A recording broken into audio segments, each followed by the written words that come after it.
everyone.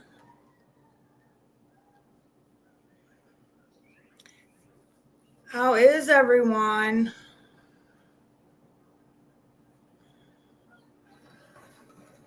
Hello. Okay, if you can hear me, press 1 in the chat. Oh, it's so just not good at all. Oh, what a morning. She pressed 5. Why would you press 5? Hey, Dee. Ah, what a morning. Let me tell you guys something. My morning was weird today. Everything's late. My daughter, 69. my daughter is needy. My whole living room's trash from her. It's been one of those days that I don't know. I really don't know. So I'm gonna talk about. I'm not sure what to talk about. I'm just gonna talk about it. Okay, so I'm gonna make this clear. All right, and I'm gonna make it clear as much as I can make it clear. All right. Like my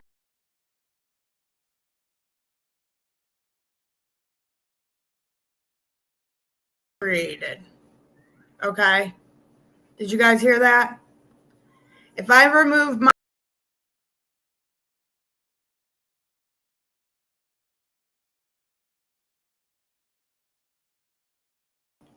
if I can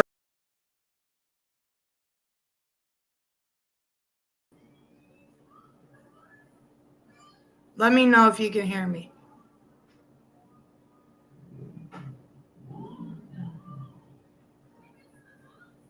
Oh, my sound is going out. Okay. Can you hear me now? Oh my God, I gotta jump in and jump out. Can you press 1 if you can hear me now?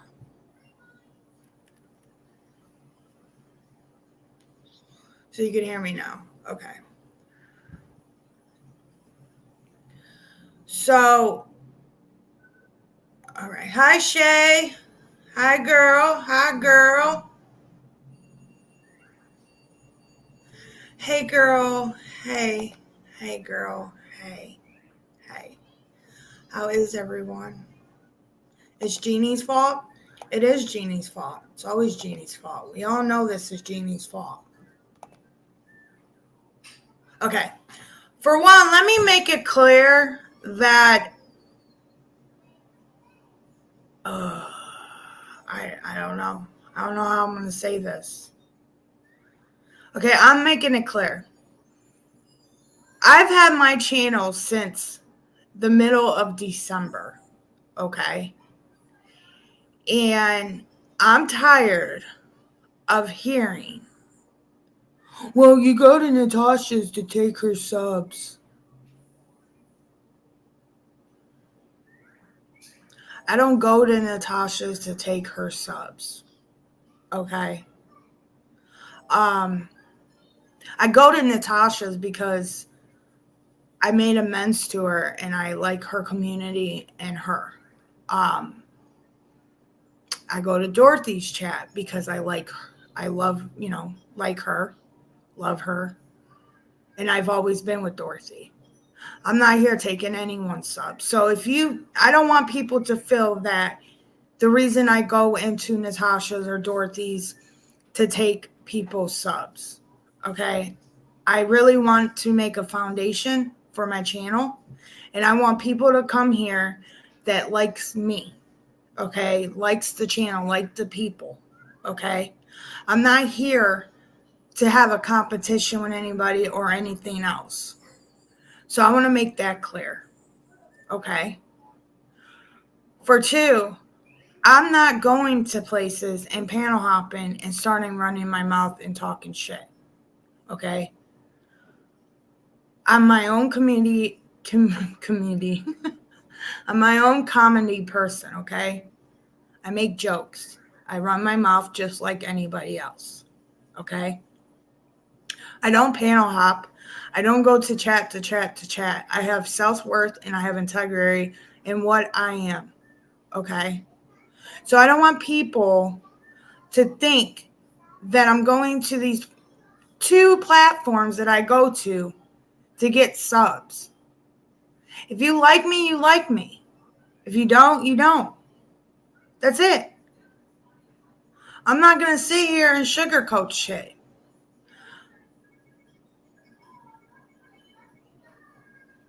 And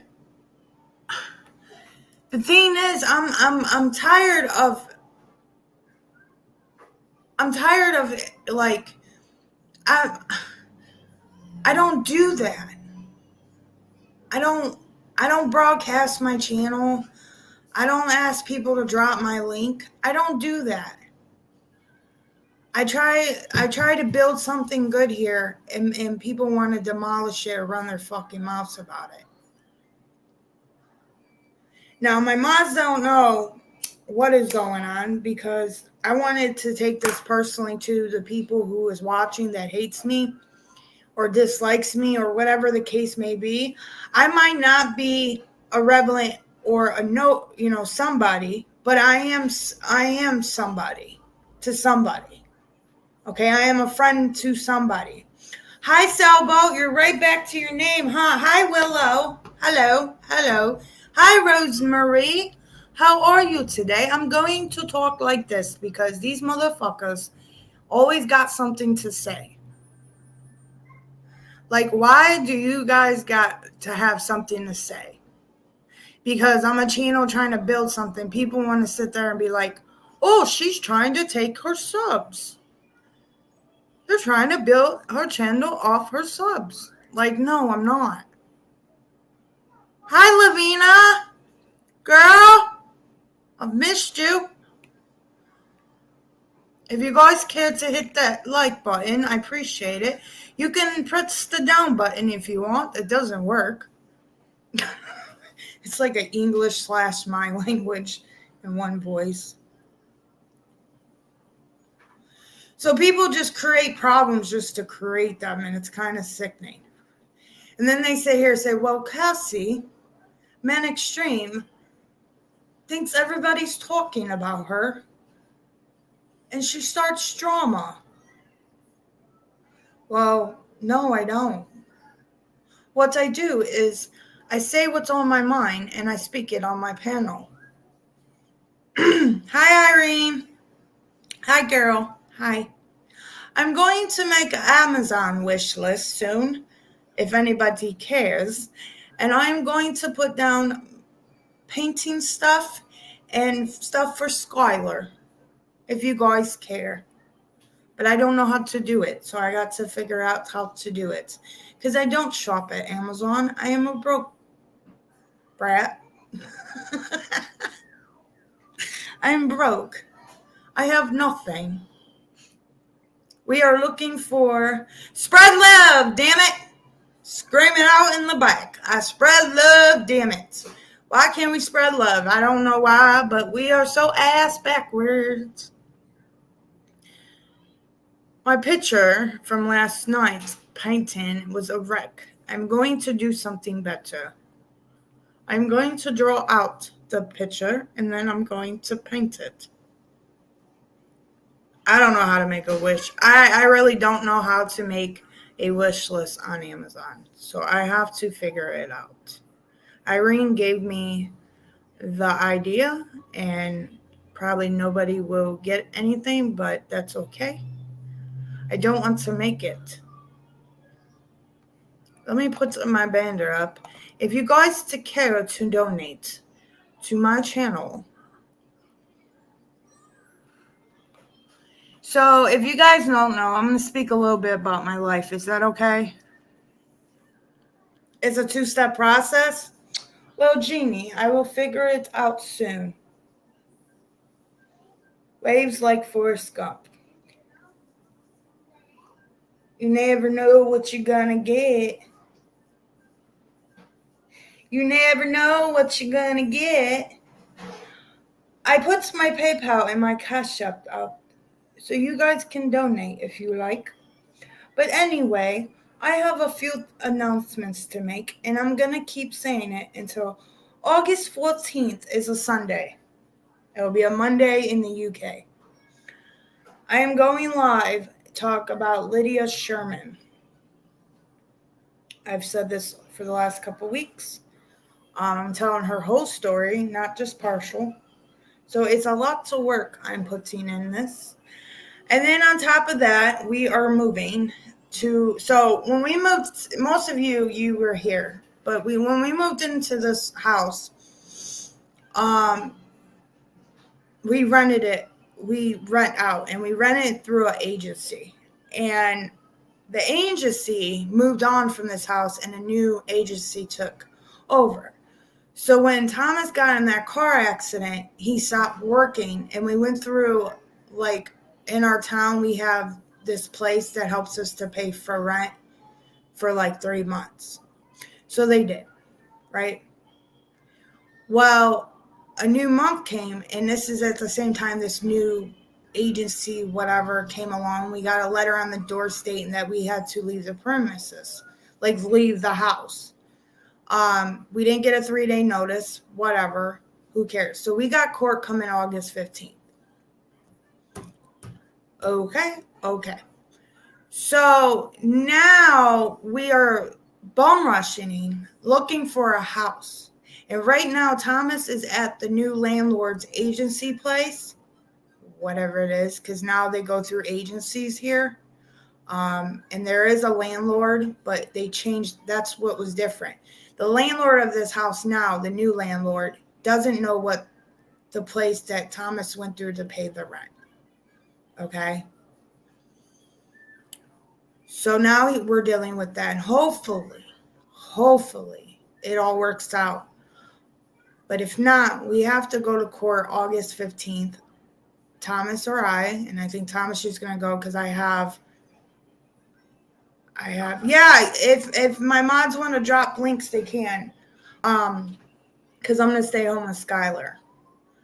But now we're looking for a place, and it's just this morning, the last week's been crazy. Because everything, it's like there's a bump here, and then there's a bump here, and then there's a bump. It's just, it keeps bumping, and it feels like it's never going to end. So that is what is going on. And I have the court paper. I have all the information. If they want to sit here and say I'm lying, because I'm not lying. It's been a mess. It's been a mess here at Man Extreme's house. Moving is so.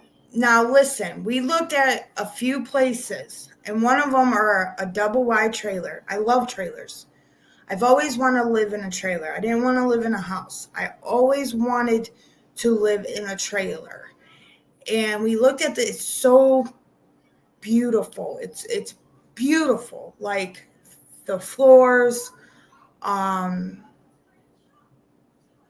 bathroom is huge, the kitchen. I mean, this, I don't know if it's a double wide or triple wide, but it's big, and it's, we go Friday afternoon and we check. Tomorrow's Friday, right? If I'm correct. Yes, we go tomorrow because they gave us the information yesterday. We go tomorrow at 1:00 to look at it. So Thomas is out busting his booty trying to get this all done, and I just feel so bad because him getting in that car accident and all this stuff. And he tried to go back to work after his car accident, but it didn't really well. And then, things happen, and our life was like a mess. And then we're here now. So that's why, the reason why, in a way, I put my PayPal or Cash App so it can help you know, anyway. And on top of that, help the community. Because one day somebody in the community, this can happen to, and I want to be like, here you go. You know, here's a little something, try to help. But you know, I don't want to get all emotional because it is emotional. I have a 4-year-old. I have a 4-year-old running around that is about to go into preschool. And then on top of, it's just like every house, the last house and this house happened both times. And where we live, communication sucks. Okay, and some might be like, oh no, Thomas just didn't pay rent. They didn't pay rent. That's why they're getting kicked out. No, it's not. Because I got every last piece of information and I got everything based on what we did. And it's no one's damn business.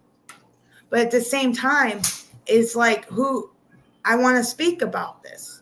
Because even people that goes through issues, like problem situations, because everybody's going through something, can get through it because there's always a solution to everything, right? So I wanted to be that voice and be like, listen, if you're going through a lot, it's okay to speak about it. It's okay to talk about it, you know, and yeah, don't explain it on YouTube and stuff like that. But honestly, I've been dragged everywhere possible you could think of. There's nothing much more they can do to me, you know. But honestly, like, hopefully, and then the other place I looked at pictures, and it's a single home. It's rent to own. Both of them are rent to own. I think that's the best way we can go. So there isn't no evictions. There isn't no like people getting. I mean, I feel like both of these houses, we went through the same agency and it happened. So I think it's the agency's issue. Like, we paid our rent, we pay our bills, right? And there's nothing wrong struggling because I think most of us are struggling. And I want to let you know that I'm here for anyone who is struggling, like to listen or talk to.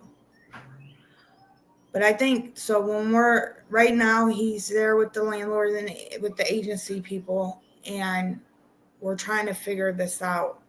So we don't have to go to court August 15th and have proof that this place, you know, this place that helped us pay the rent is actually doing it and show them proof. So we don't, because Skylar is only 4 It's Skylar I'm worried about.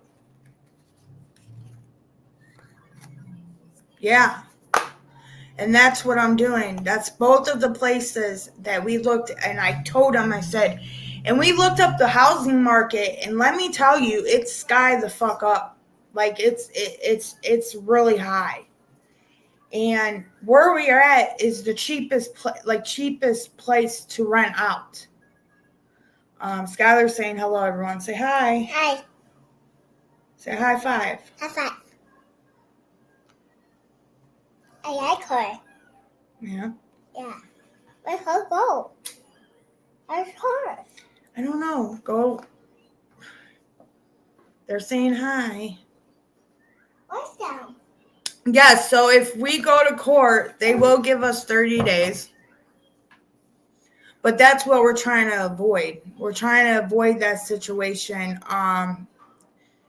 for 30 days.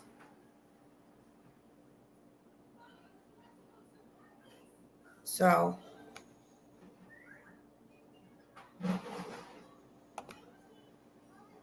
what, rent to own, Teresa? Not we talked to the lady Thomas talked to the lady yesterday. It's rent to own. So rent to own it's cheap too. Like when you rent to own, it's a cheap. So it's like I think it was like $475, and then the security deposit, and she wants somebody to live in it. She don't want it banded. She don't want it. So she made it that way. And she said to Thomas is that you keep sending her the rent money, and by like 18 months to 24 months, we can own the trailer. So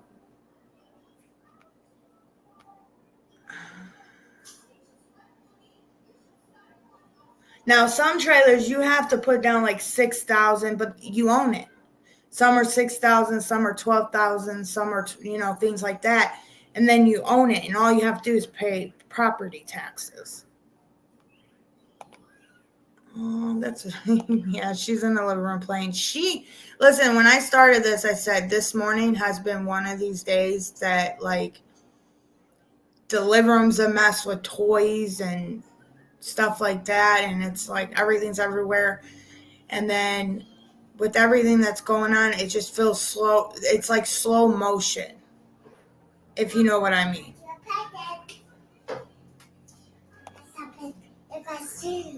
Okay. Alrighty. I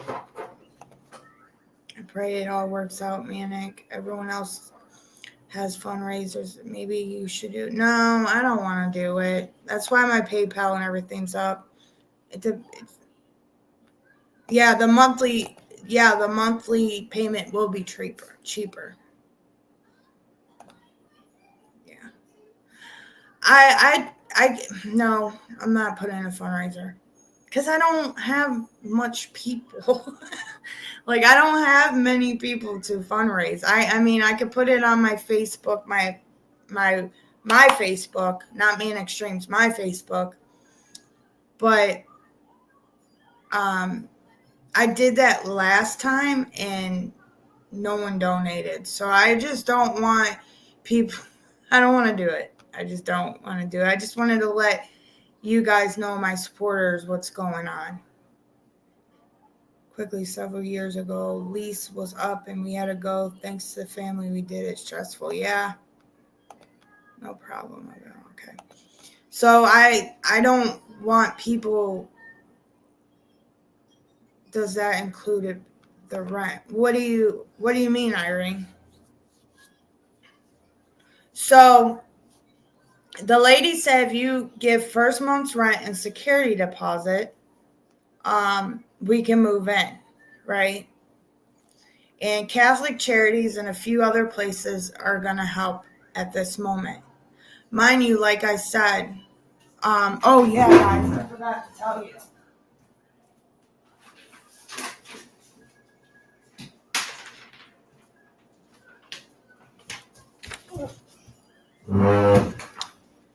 Give me 1 second, guys.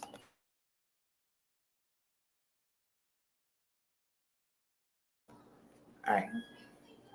So she said give her first deposit, then rent. We have to go look at it to see if we like it. And whatever the case may be, it's in like an open house Friday for us to go there to see. Usually a lot of places like that wants to see application fee and stuff like that. But Thomas did have a long conversation with her on the phone and told her about our situation. Like, honest is the best way. You know what I mean? It's honest thing. It's a trailer park. Like, it's a really nice trailer park where I'm at. Yes, it is on a lot. It's not on her property.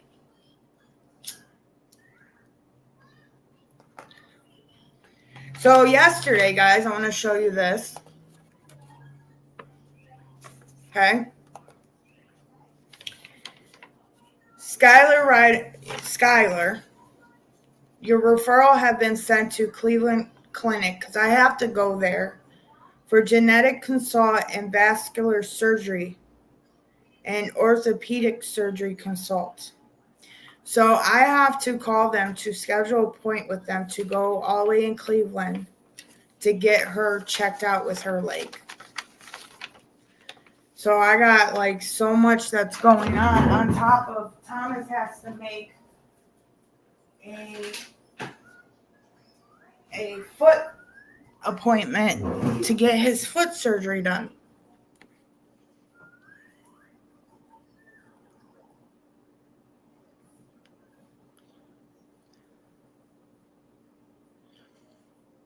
Right. So the lot rent is what for the 475 is. I don't know. I'll figure out. I'm remember my mom bought a trailer right off the bat, so like she only pays for the lot. But I'll figure out everything tomorrow, so I let everybody know. I'll make sure to let you guys know what's going on so you guys don't freak out. Um, and if you guys don't have, if you're not friends on Man Extreme XM's Facebook page, that's where all the latest updates are at. So I can update there also and let everybody know what's going on. So that's what's been going on in my life so far, guys. So you guys know. But anyway, like I said in the beginning of this, while everyone's here, that I'm not here to take anyone's subs or want to grow my channel in any easier way. I want to grow it with a foundation. I want to grow it in the right way. I'm not going to sit here and it's just not in my blood to take. And I'm not a taker. I'm a giver. Yeah, I don't know. Maybe I'll figure it all out. I would love to do like a fundraiser for Skylar and for the house and stuff, but I don't have many people that's honestly, I don't have many people. Thomas's family, I've said this plenty of times, Thomas's family doesn't help. You know what I mean? So, and the only family that, we have is each other and my mom. My cousin and my aunt also, but they're really sick. My cousin's got heart issues happening. My mother has cancer. She fights. My aunt is not doing well. Her husband of 40 some years just died a month or so ago. So, and then we've been trying to get a hold of Skylar's grandpa that passed away's sister. And honestly, they left her the house that the grandfather passed away. It's in her name, like the will, and like we can't even get a hold of the sister. We've been trying for the last month. You want to stay, and we've been calling off the hook for the last couple weeks or so, just trying to get a hold of this lady about Skylar and what we have to do, and nothing. And it's just like, do we drive there? Because I don't know what else to do.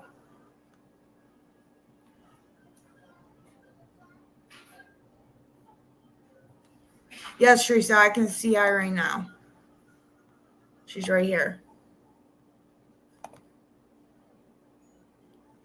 So I made a PayPal pool last time, and somehow they needed a bank information. I don't have a bank. So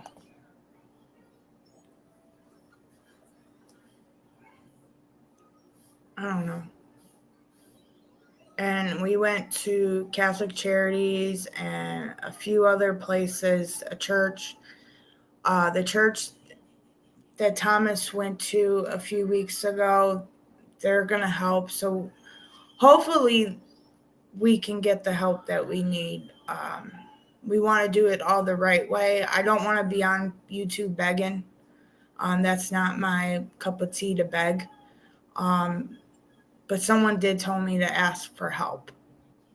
So, and that's what I'm doing, is if anybody can and will, that I appreciate it. I would save all the receipts that whoever helped. I put it into like this little folder that I have, and I save it because I don't want people to think that I'm using anyone for money, because that's not the case. If you have a copy of the will, contact attorney. No, I don't have the copy of the will. Because when her grandfather passed away, Thomas wasn't connected with the sister. That's how the sister called Thomas, and the sister's named Nancy. So Nancy called Thomas and said, hey, I think you need to come to the hospital. I think I came live and said it. Come to the hospital and, say your goodbyes, whatever. And then after that, she brought out, say that there's this will. Well, Thomas seen the will. And it was left a bunch of stuff for Skylar because that's his grandchild. It's in Nancy's name and Skylar's name. And I don't know what's going on, and I get confused because they were in contact like every single day, and then all of a sudden,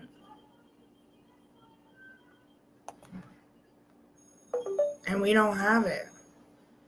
If we had it, I would get hold of the attorney and stuff like that. Hi, Dorothy.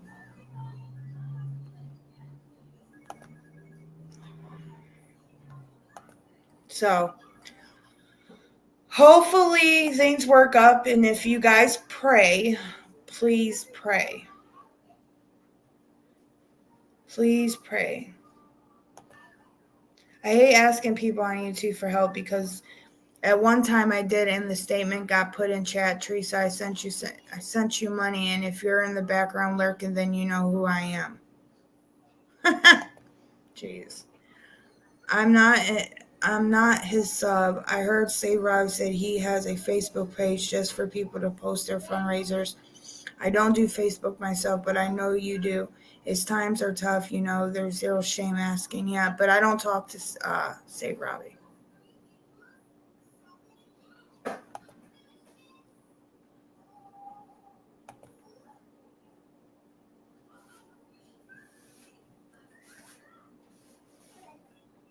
What shit? I don't have a bank, and the GoFundMe, you need a bank. Same thing goes for the PayPal pools. Believe me, I already tried. You can ask Teresa. Teresa tried to send money to the PayPal pool at one point, and it didn't work. So she had to send it to my Cash App or my PayPal, my regular PayPal that's stolen. Hello, Jamie May. Thank you for coming in.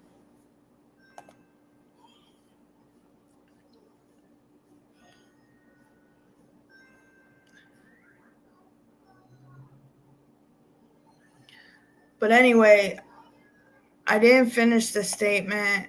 I meant if you were lurking in the back, then you know who I'm talking about. And this was months ago, but it was stated about 3 days ago. Wow.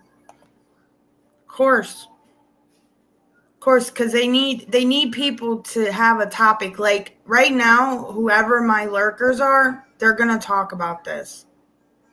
They're going to talk about this. They're going to sit here and say, well, Cassie's up here e-begging, or Cassie's doing this and Cassie's doing that. Man Extreme this and that. Like, I'm not saying that I'm a somebody, but I'm just expressing what's going on in my life to my supporters so they know where I'm at mentally. Because I feel like people who are my true friends are not going to let me have a mental breakdown over stuff like this. So if anybody wants to put prayers up and pray for me and the family, you can. I appreciate that. That's all I want. I just wanted to let you guys know what's going on with me.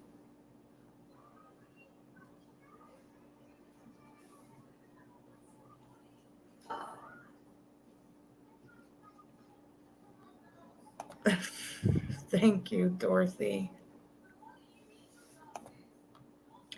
Doing fine. Don't be trying to break into any. Oh my God, Dorothy, when you wrote that post about you going into the wrong car, I spit out my damn coffee. I was like, no, she did not put a key into somebody else's car to come in. I was like, oh my God.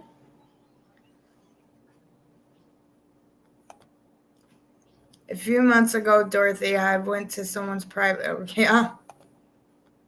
and asked, for some money, and then I would pay them back 2 or 3 days ago. They made a oral statement in a chat.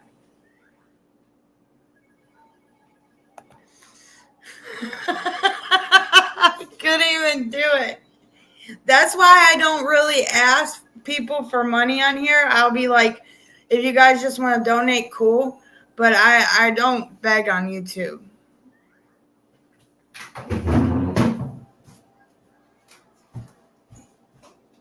Why are you? Pick this up. Pick all this up. Put it all in here when you're done, okay?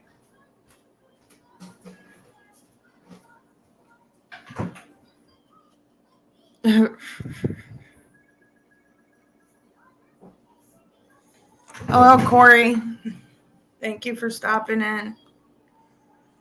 Thinking it was my mom picking me up, I started walking conversation with her and finally looked up. It was a stranger. Oh my God, I've done that. You know what? I'm glad on my key I have that alarm to show me where my truck is, where my car is. So I'll be like, beep, beep, beep. Because if not, I would not find my car. I remember one time I parked my car I went to Walmart. Now, you know how Walmart parking lots are, right? If you're from the States. And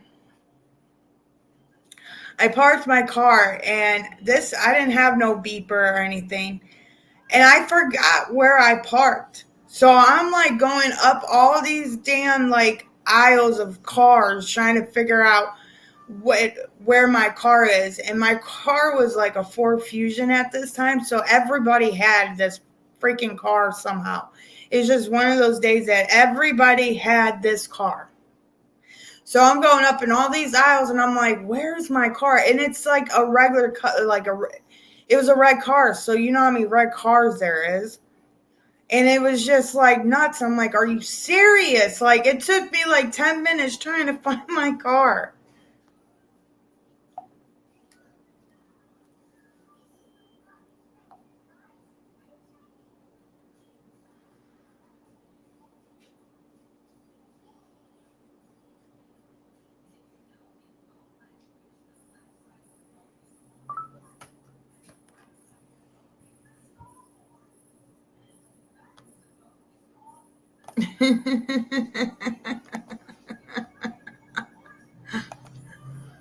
I've tried to use my remote to open the exact same vehicle, but it wasn't mine. I stood there and pressed the sucker for a couple of minutes. I can't. Oh my God. I think Willow dropped it. Willow, if you want to drop my PayPal and Cash App, please. It's right here above your comment, Dorothy. My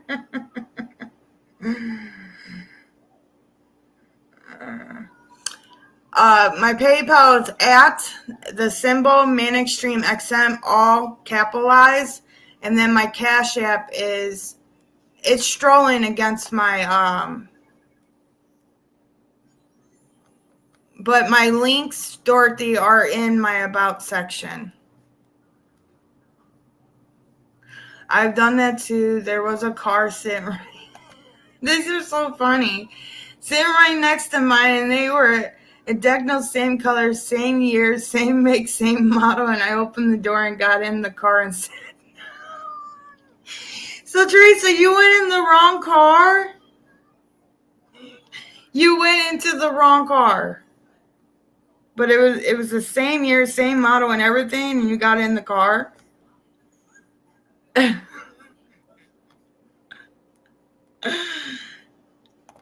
Oops, this isn't my car.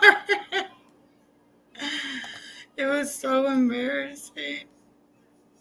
All right, hold on. I'll go there now and grab it.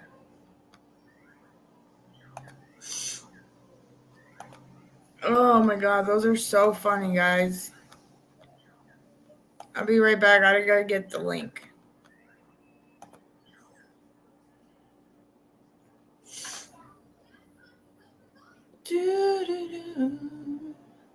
Do do do do do do do do.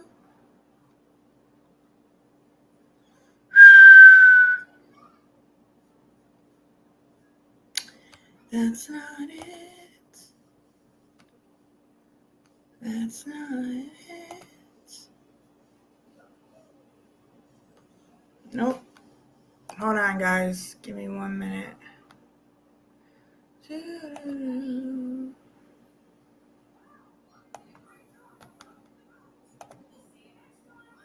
Is it this one?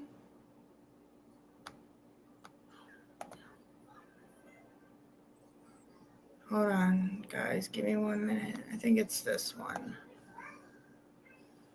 I don't know how to do it.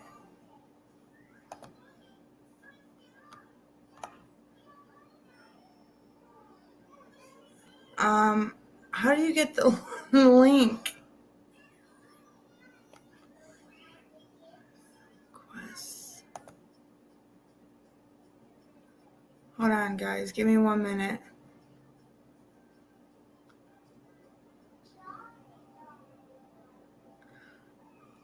I don't. Oh my God. I don't know the link. I don't have. Give me 1 minute.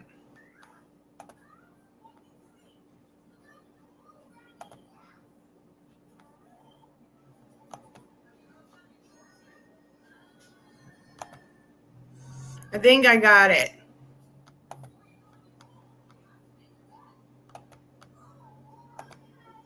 Oh my God. Is that the link? Hold on. No, it's not. Okay. Hold on. Willow, can you go? Did you guys drop the link? Hold on.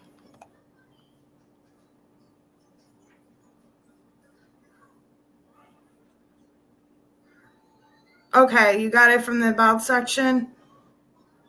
Okay. Thank you. See, it's weird because if I click on it, it sends me, I usually on my phone. It's easy to get, but when I'm on my laptop, it's kind of hard because it sends me there. And like, I don't know how to do the PayPal on the computer yet. I know it sounds weird and it's like illiterate, but seriously, it's kind of weird. And like I say, I can't do any PayPal pulls. And a GoFundMe, I think you need a bank. If you correct me. If anybody did a GoFundMe without a bank card, let me know. And email me and let me know how it works because I tried. I tried to do the PayPal pool and the GoFundMe without no bank, and it messed all the way up. And Teresa is a prime witness of how I did all that. Like, I had to, like, delete the whole thing because and told a few people that I had to give it back. So, all right, well, let me see if I got it. Okay, Dorothy? Hold on.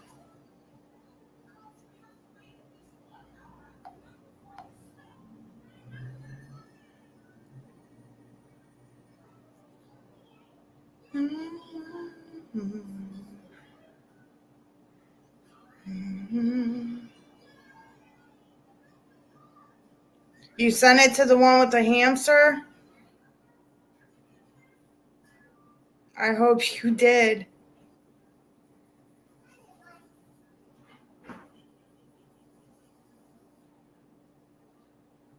Okay. I'm gonna try,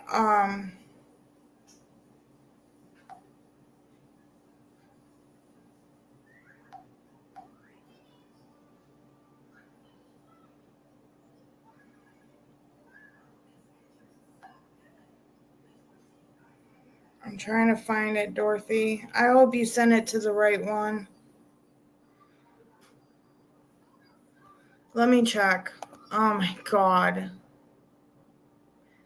Oh, you might have sent it to the other one. Okay, I probably got it in the other one.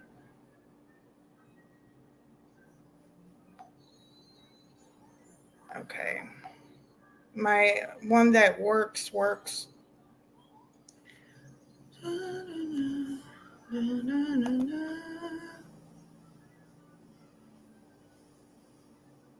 Okay.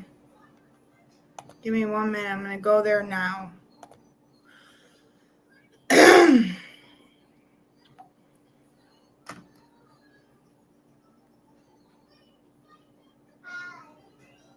All right, hold on.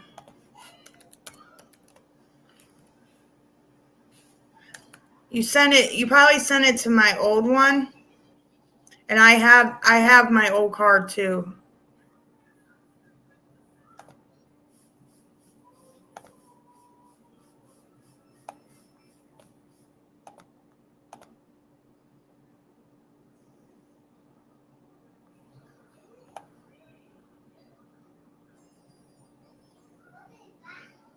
Okay. Let's go to Manic Stream now.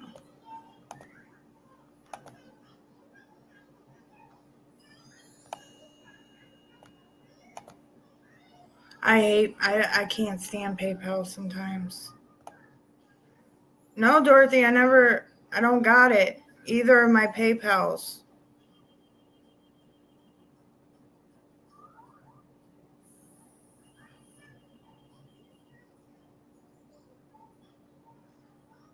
I know. The PayPal that it's in my. Oh my God. All right, I clicked on my link. And it goes to Cassandra Blessing, right? Did you send it to the one with my face?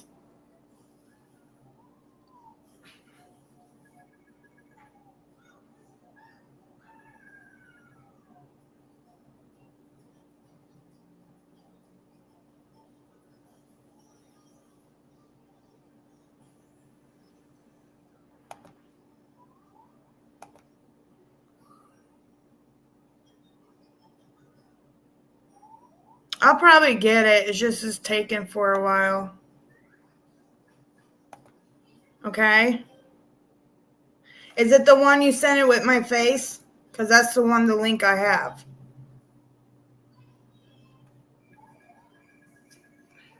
If you did, then it'll come. So as soon as I get it, Dorothy, I'll let you know. Believe me, I'll let you know. Hold on. Well, Willow, I'll figure it out. It's probably coming. It'll take a minute.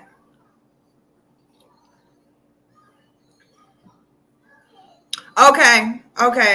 Good. All right. It'll go to it then, because you did it. You did it to the face and it came. So I should be able. I'm gonna get it.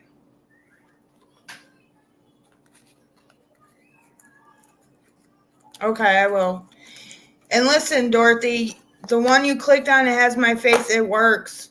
I'll just see if I got it. I checked it. It's not there. So maybe it's taken a while. I don't know. I wrong. But I will call you. I promise. Thank you, Dot. Okay. All right, don't stress out. It'll get there. Okay, hold on.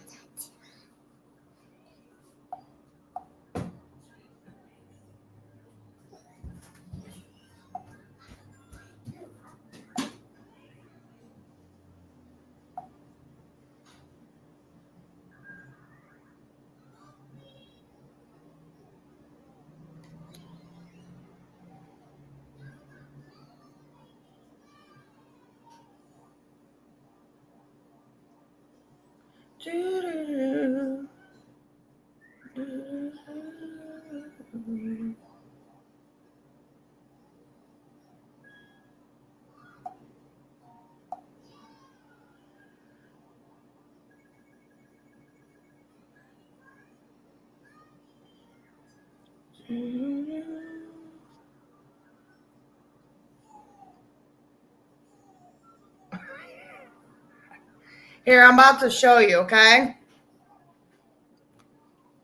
Dorothy, I'm about to show you. I'm not gonna sit here and think that you're lying, because I'm not. I know you are. But look.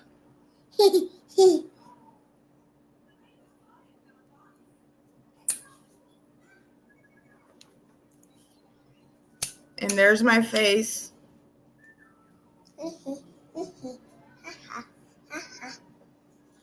And usually it sends a PayPal.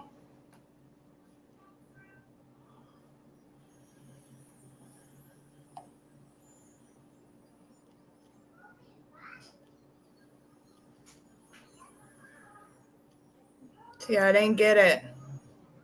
That is awesome. I didn't get it.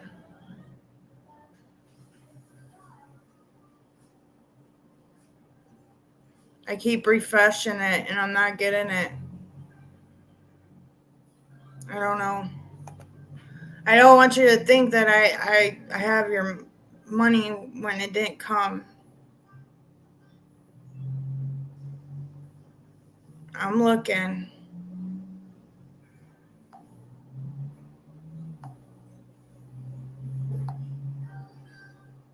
Aw, guys, thank you. She says hello too. Sorry I look like a whole ass mess too, guys.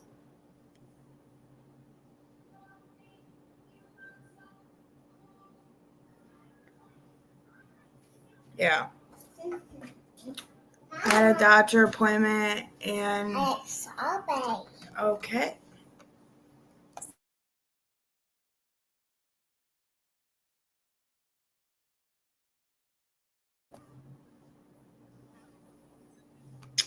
That is awesome, yeah. So yeah, I just showed the picture of me in my PayPal.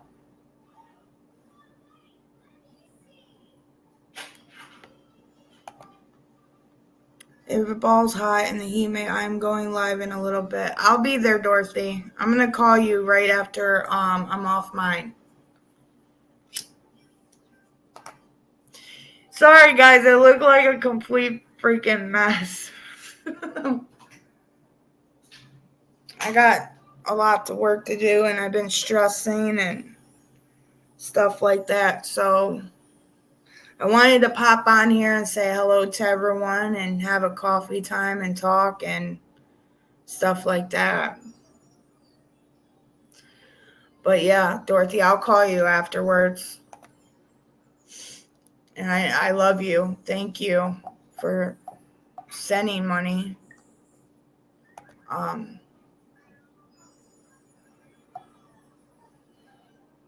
stay in that PayPal.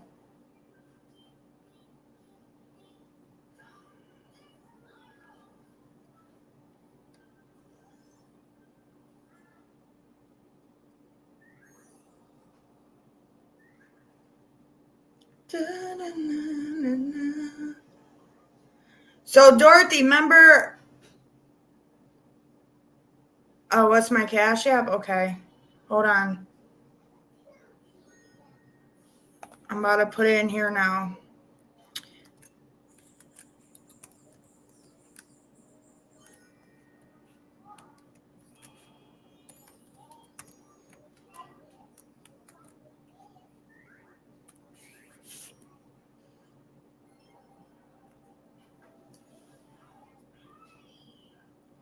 Yeah, I knew nothing was coming, so like I was like, it didn't pop up or show.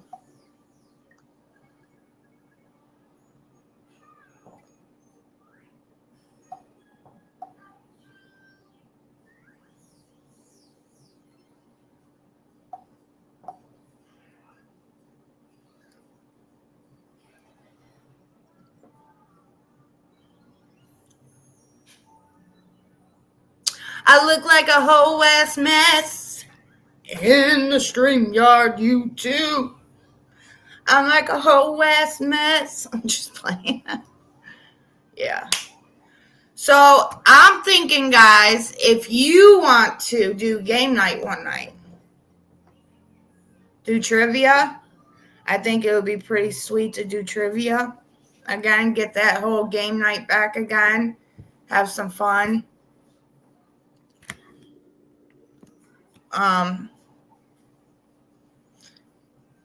Thank you, Dot. Seriously, from my heart to yours, seriously.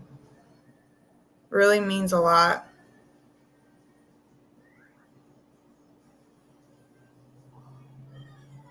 Like, I literally want to go in tears because the for you guys coming in here and just having a conversation with me and just being a part and just having and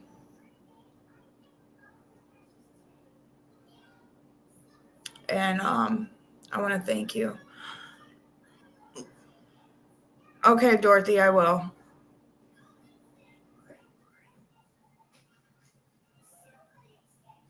I don't know what's going on. This is my name right here for Cash App. That's how it's actually spelled out. It's the cash, and then I'll tell you. If you want me to send it. Do you want me to send it through a text message to you? If that works, I don't know. You don't have to, Dorothy. It's okay.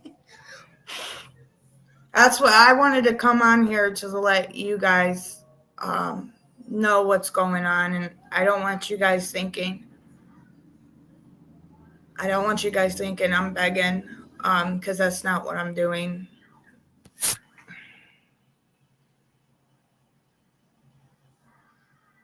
Yes. So my Cash App is got my hamster on it, Molly on it.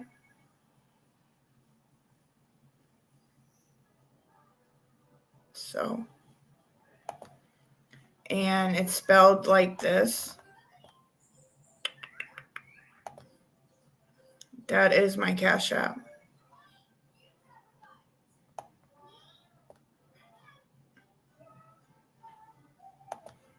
Thank you, guys. It's just been very, very, I've been trying my hardest to,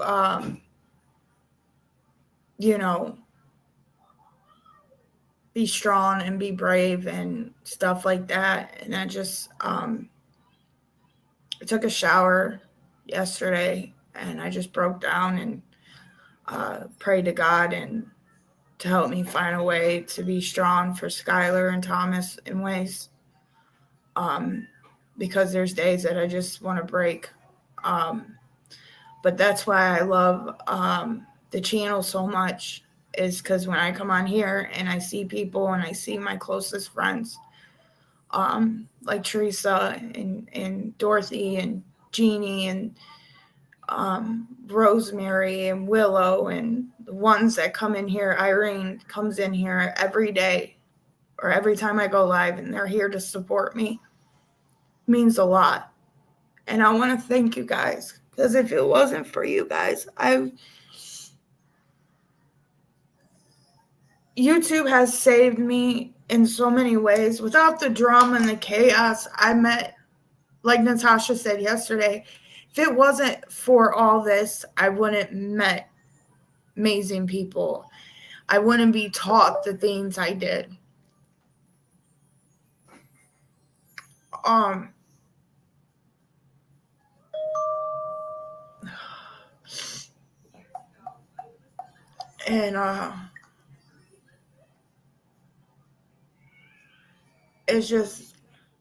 it's been rough.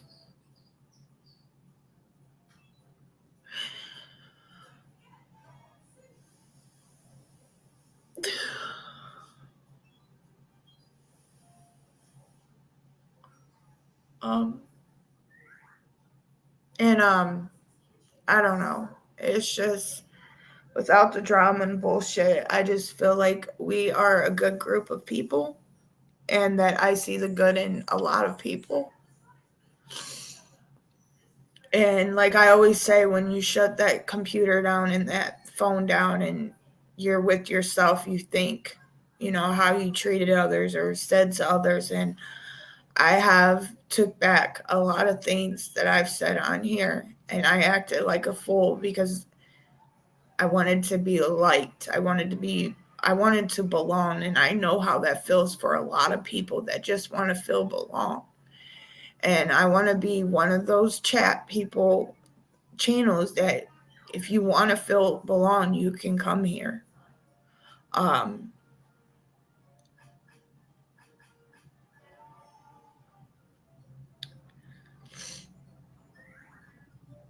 I want to get into my true crime and crime stories, and I want to bring the fun back. So I want to laugh again.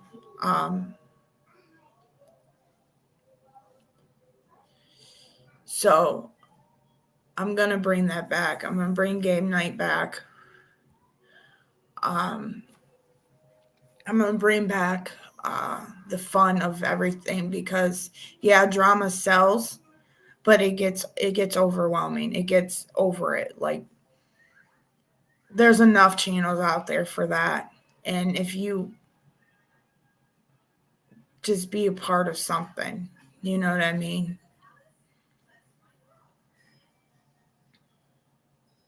Hiya, Dirty Hooker. Good to see you. Yeah, you hear Skylar in the back?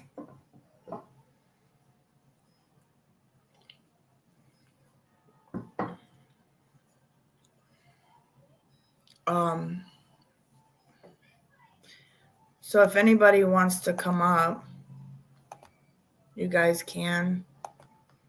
You guys don't have to come up. I'm not pushing you guys to come up. I think I'm going to show who I really am as a person. I think that's the best way. I'm going to speak my mind on situations that needs to be speaked on. And it is a cesspool with a lot of these. I call them seagulls because seagulls are savages. And those are the things that fly in the air around parking lots and lakes and oceans and stuff. And they always yell. They always yell at each other. And that's what these people are here, are dirty ass savages, seagulls that fly around and yell for no reason to hurt someone.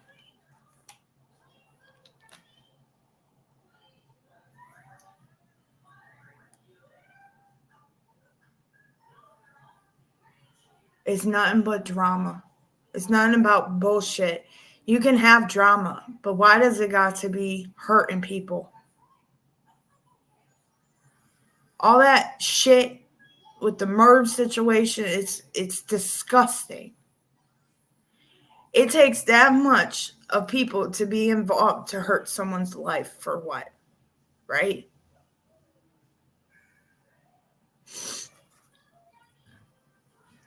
Oh, listen, Dorothy, I have my phone. So when I do trivia, I don't go based on the StreamYard chat. I go based on the chat that's on my phone because I'm in the chat. And I play it fairly. Like, if you got it, you'll get a point. If you're the first one, you get 2 points. But if you're after that, you get a point. So everybody can have some part of it to have fun.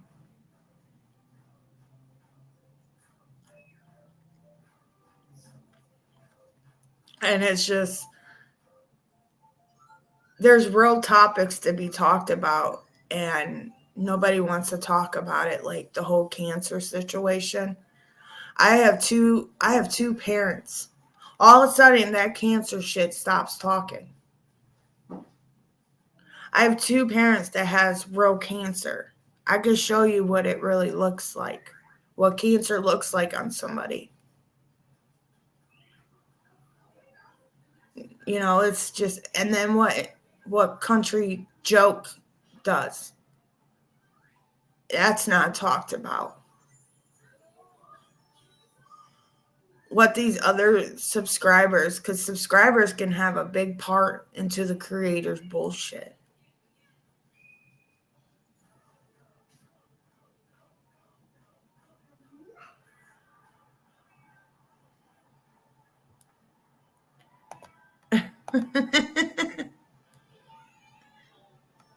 No, I want you guys to come to have, the point of it is to have fun in trivia, not to, and I'll go on like 80s trivia, 70s trivia, 90s.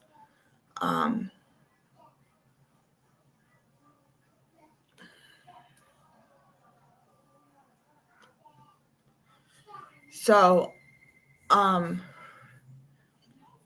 I used to do trivias like game nights on Sundays or Monday. I did it on Monday nights. So I'm thinking about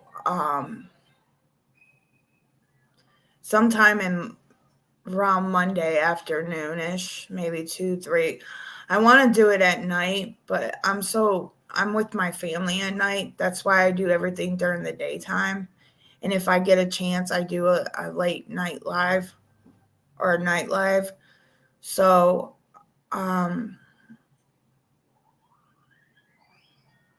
it is cutthroat on YouTube. Right. You don't joke about cancer, okay? And then after you know people are starting to get familiar with the shit, she wants to bring up, and I'm talking about GW, brings up old fucking past shit with another person.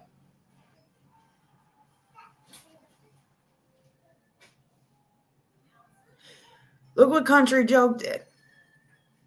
Use SA trauma for content because of robbing them.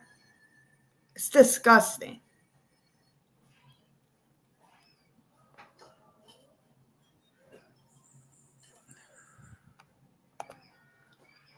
Oh, I am. But what's right is right, and it's wrong. Because I have 2 parents that's dying from it. I have my dad that's 72 and my mom that is 68 years old. Mommy's okay. It's okay, yeah.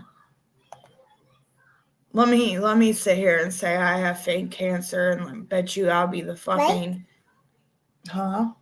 Right. If I fake cancer and I'll be the talk because I'm such a small channel. Bye, Mommy. Hold on 1 minute, guys.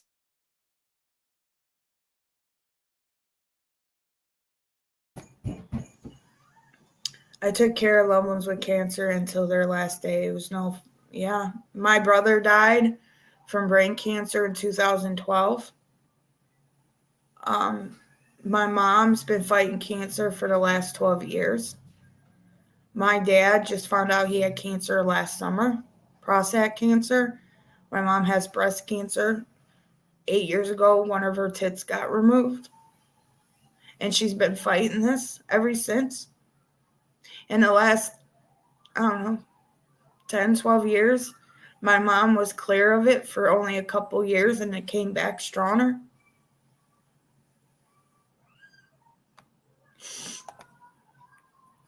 Thank you. Yeah, she makes me live every day. I need to go get something to eat. Thanks for the stream, Manic Mods. Oh, thank you, Cellbelt, for coming. I'm about to end anyways. But I wanted to let you know, guys, Sunday, August 14th, make sure you're notified, that I'm, okay, so I have a Facebook, I'm going to say this again because I've been saying this for the longest. I have a Facebook page where I up. Oh, you're echoing. Hang on, I'll be right back. Okay. A Facebook page, guys, where I'll update everything for my updates. So if you guys want to go there, it's my name with the same avatar on a Facebook. Just add friend and message me and let me know who you are so you can be a part of. On another thing is I usually come on Sundays to update everyone on what's going to happen that week or the month. So, and usually when I go live, I update what's going on anyways. So, let's see if Teresa works. Hello? Hey, Better. you okay? Yeah, I'm fine. Okay. I just had an emotional time. I heard that. That's why I went ahead and came up. But yeah, I'm going to bring the game nights back. So, I think that would be fun to have a game night again. Everyone likes trivia some way, somehow. Right. They do. A lot of people like trivia. I don't. I'm no good at it. I don't win. But I like to try. Yeah. So yeah, I think I'm gonna pick that up on a Monday. Um, Maybe Monday. I don't know, around 5 or 6 probably. Um, and do like 80s trivia. Start it back up and have fun with it. So yeah, That would be fun. yeah. But yeah, I don't. How are you? I'm doing good. If Willow, if you're still here, can you drop down Teresa's link and anybody else want their link drop? Yeah, she dropped my link a while ago. Okay. So I don't know. It's been a rough week in a way from running around and hold on, what was I looking for? Oh.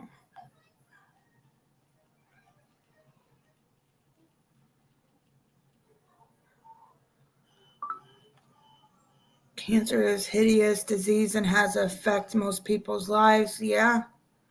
The thunder is so loud here. A big storm is coming. I love me a storm. Oh, we need a damn storm. I'm so over the damn heat.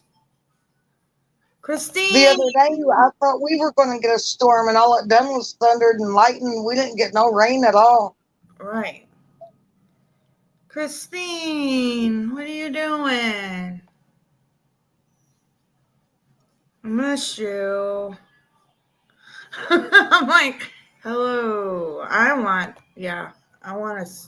one so bad. I want a storm so bad. I wish I was a weather, like I can control the weather.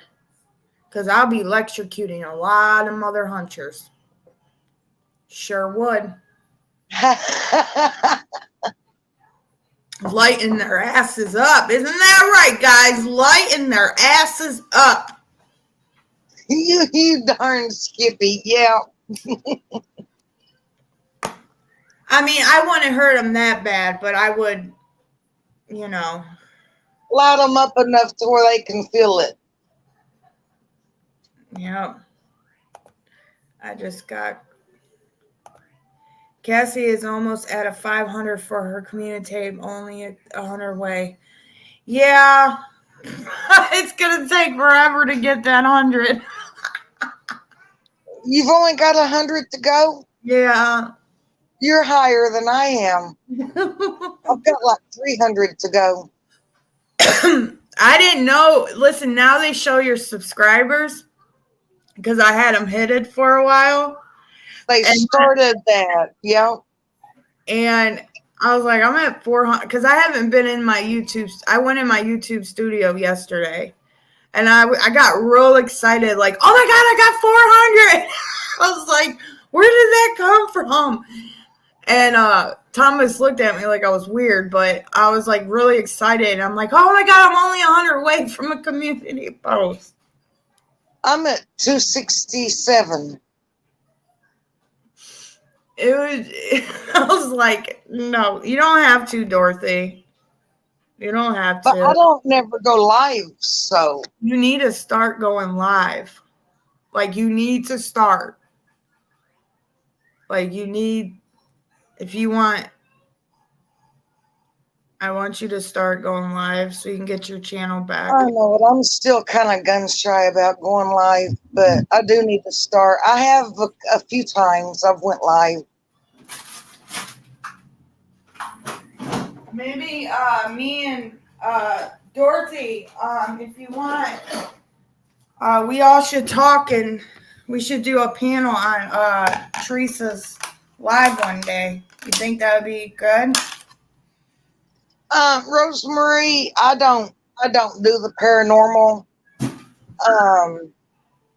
There was an idiot that done that, but I mean, we can talk about it for sure. Ugh. But I don't actually do the paranormal myself. I'm sorry, I need to stop. I need to zip my mouth. I think these strawberries are bad. I just bought them.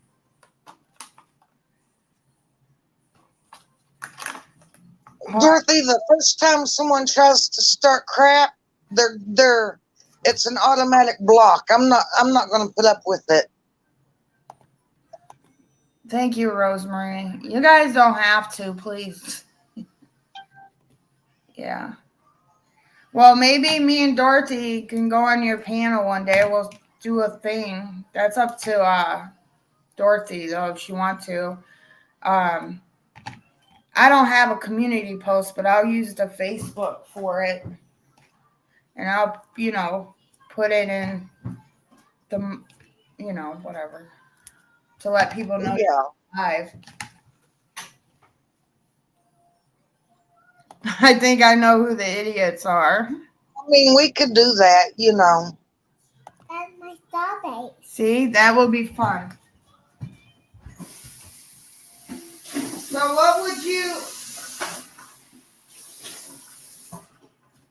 what do you guys think it's a good time to go do it though? Teresa? Just whenever. I mean, I went on there the other night, and there was some people in the back, like 6. But Yo Dirty Hooker, she came in and spoke and everything. But it was so late at night that I think that a lot, people wouldn't come in. But I used to go on late that night all the time, and I mean, there would be several that would come in. But I believe you should do like late night too. I liked your late night. The thing about doing a late night live is my husband sleeps. Yeah. And I wake him up sometimes whenever I'm talking. And now, like on a weekend, it wouldn't be so bad. Like Friday or Saturday night, late night would be okay, but not during the week. Because he gets mad at me if I start talking real loud because I've got a loud voice. And you need to be quiet in there. You just woke me up. And I'm like, okay, sorry. Right. But I'm echoing again.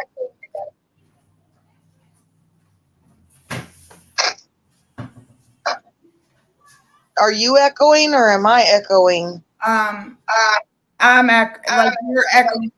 You are. I can hear myself. Oh, I don't hear it. Let me go out and come back in again. Yeah, so I believe we all should we should do it. Like we can if somebody can drop Dorothy's Dorothy's chat, it's right there. Teresa's link. If you guys want to subscribe, go subscribe and Need Dorothy. I'm still echoing. Why don't you go out and come back in? It sounds like you have someone. You have a YouTube. I don't have nothing on. Let me try it again. Let me try again. Okay.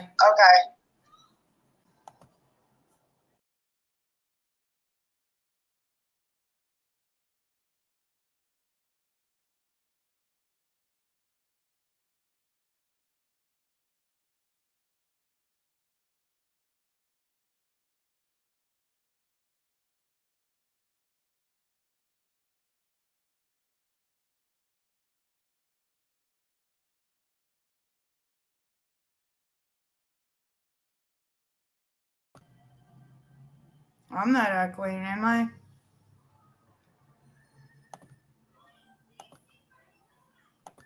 All right, hello? Okay. Is it echoing now? No. Okay. So, yeah. That's what we can do. We can, you could talk to Dorothy and see what a good time is, and then just let me know. And then we'll just do a panel one day. Oh, my nose. We can do that. Okay.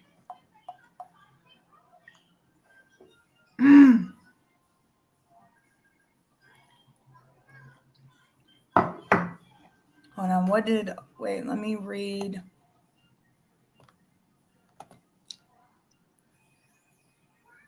How did I have a piece of hair? Never mind.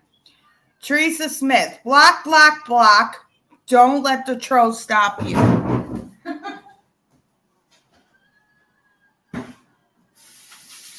Yeah, that's what I'm going to do. And we know most of the people that will get blocked anyway, so.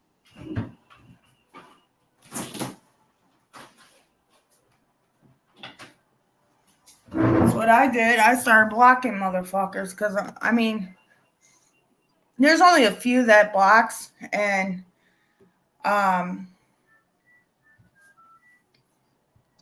if they come in here, I'll just block them. But yeah, I don't know. Hi, Christine. I see you. You just got home. How are you feeling? But yeah, I don't know. Yeah, I'm fine. I'm just in my feelings today. It's just, I don't know. It's been really rough lately. And in some cases, but it's life, and I gotta figure out how to deal with it. But all right. I don't think I'm gonna be on tomorrow live. I don't know, maybe. I'm not sure. Maybe. I've got like 75 people blocked, I think. Holy shit. Why so many bots? I would have that many because of the bots and shit. Well, some of them are bots, and the others, they change their names so much that I don't keep track of on my block list that I have, because usually if you look at it every day, you'll know who was who, and you'll know who they are when they change their name. But I don't ever look at my block list anymore. So yeah, half of them, I don't know who they are. Right. Hey, Manic Modge Chad, I'm behind but catching up. To see y'all later if you're still around. Oh, hi. I don't know if you're listening, but do you have any content? I miss watching on Granny's listening. Is that right? This Granny's watching. Let's see if this Granny's watching got any content. Or this Granny's listening. It is listening, okay. Let's see. Nope. A month ago. 2 months ago. Well, I haven't watched this one, so let's watch this one. If you guys can drop this, Granny's listening. Willows beat you to it. Good job. Yay. All right. Let's see. Okay. Yeah, and if you keep track of it, Dorothy, you can tell who they were. Yeah. But I haven't been keeping track. Tortural victim. Yeah, I'm gonna. Hi, Christine Jones. Good to see you. I haven't seen Granny's listening in so long. Well, this was about, let's see how long ago. May 22nd. So that was what, 3 months ago? I haven't watched this, so let's see this. The perpetual the pepper trail.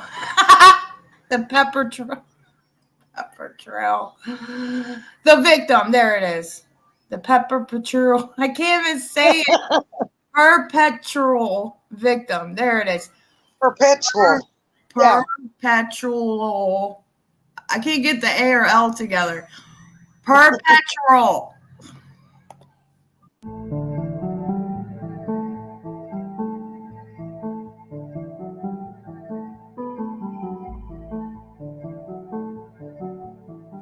Do you know someone who's always playing the victim and someone who never takes responsibility for their actions?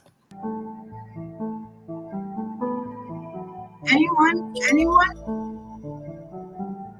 I do. Not Dorothy, though. I had a picture of Dorothy. Well, that was just Dorothy from Wizard of Oz. I don't think she was talking to. Oh. Without Borders, Jima, Oz, TCA, Gladys, Poison Ivy, Megan, Lulu Chu, Lycan even. You forgot some names on there, Granny's listening.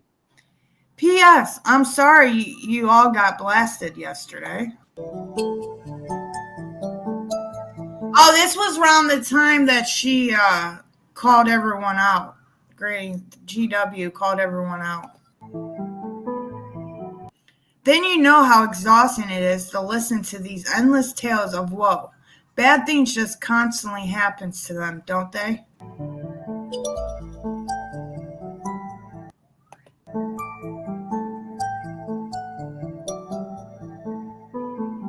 We can all fall into a victim mentality from time to time, but some people truly embody and use their woe is me persona.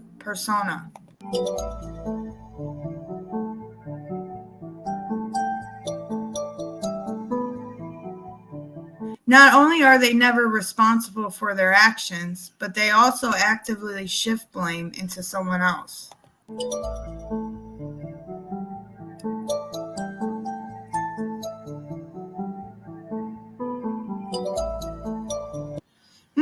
For your information, FYI, this toxic behavioral is pretty typical for manipulators, gaslighters, and narcissists.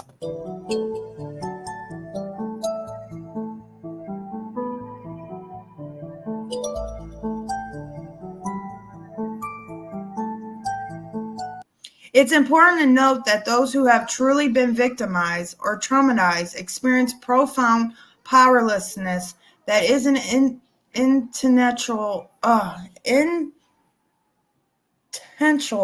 or malicious. They don't want to feel this way, but are often stuck and can't see a way to get out right now. They do deserve our empathic and sympathy.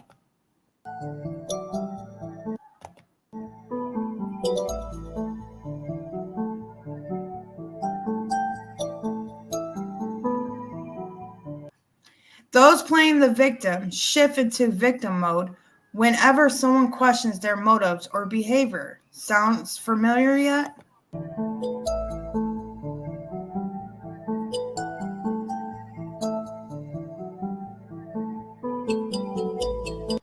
The victimhood is manufactural and situational. Their victim mentality is a pretty ingrained in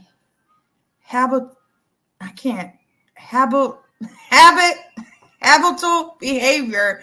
These people typically don't change. I cannot speak today.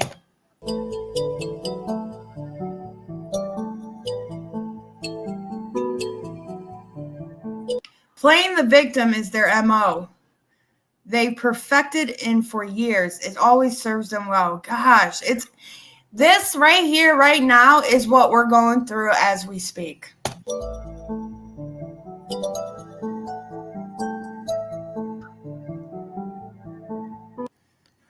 People who love drama and create drama, but then portray themselves as the victim, are playing games. They are manipulating you.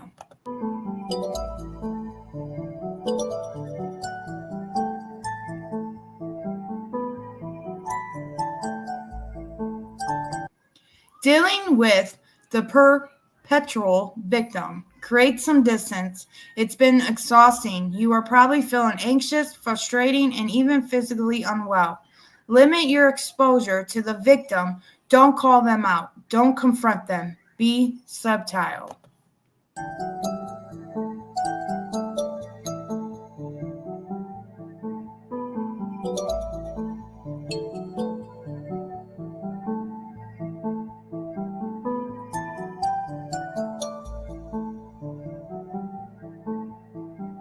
Let it go. At the point you've been probably reached your breaking point with the victim. It's hard to be in a relationship with someone who never takes responsibility for their shit. Let me save you some time. You will always be the bad guy. They might play the sick card or the anxiety card or the sobriety card. Anything to make you feel guilty. But if you've seen through their vial of deception, get the hell away, run for the hills, and stay gone.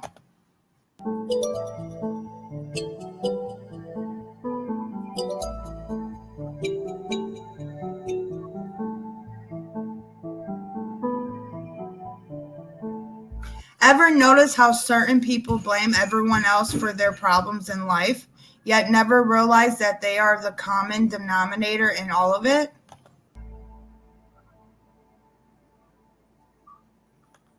Be mindful of your social environment by nature. The group you hang out with will develop a common behavior and mindset.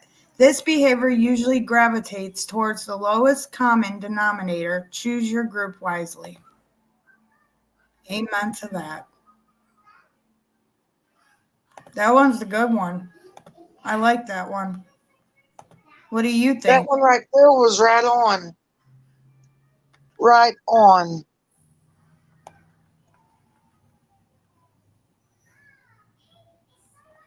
Oh, you guys, thank you. All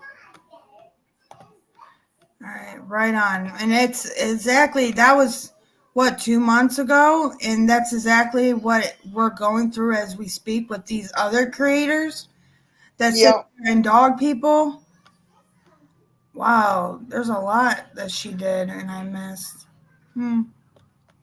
This one was a month ago. I'm going to say this.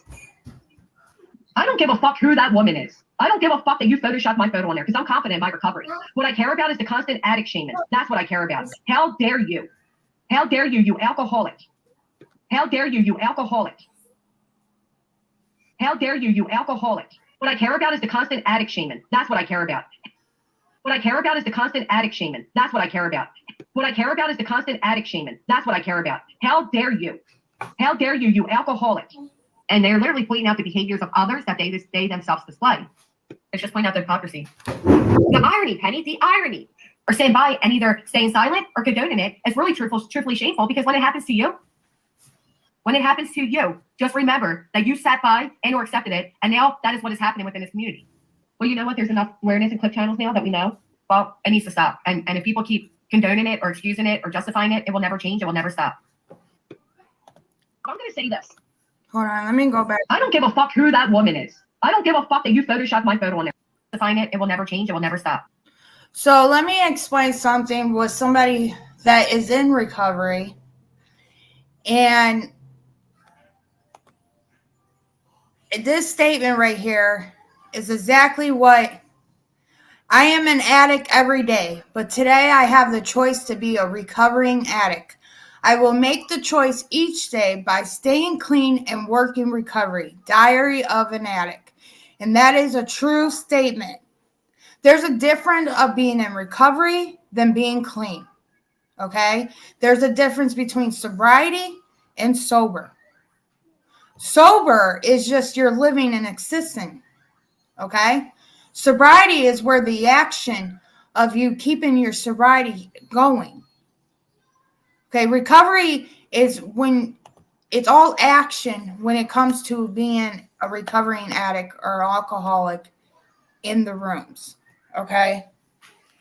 When somebody is working a program, they don't sit there and reflect and reject on everything that someone is doing. If you're a sponsor and you're sitting up there and you're being an asshole in so many ways of hurting others or judging others, or, I mean, everybody's human, okay? Regardless if you are confined as an alcoholic or if you're in recovery, if you're not, or you're smoking weed and you're sober, things like that. It's who you are.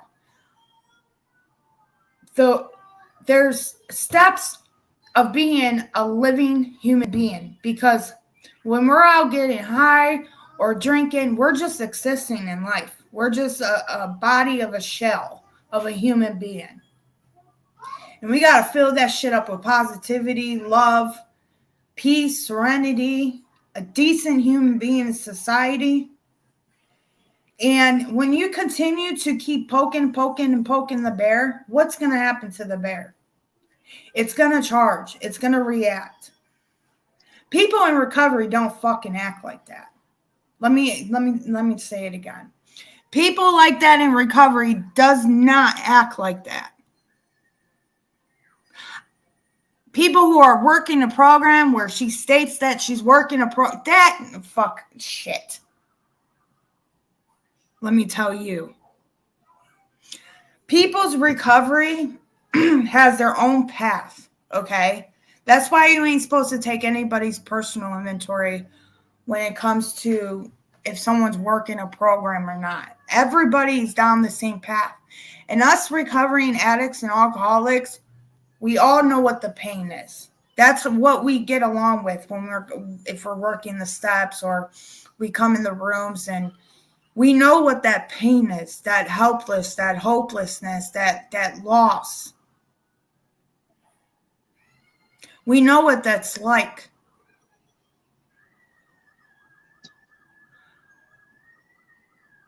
But we all walk different paths in different shoes. That's why I always hear, well, let me put myself in your shoes. I always do. I always put myself in someone's shoes. Because one day, that could be me. I am one step or one fingertip away from picking up a drug or drink. Okay?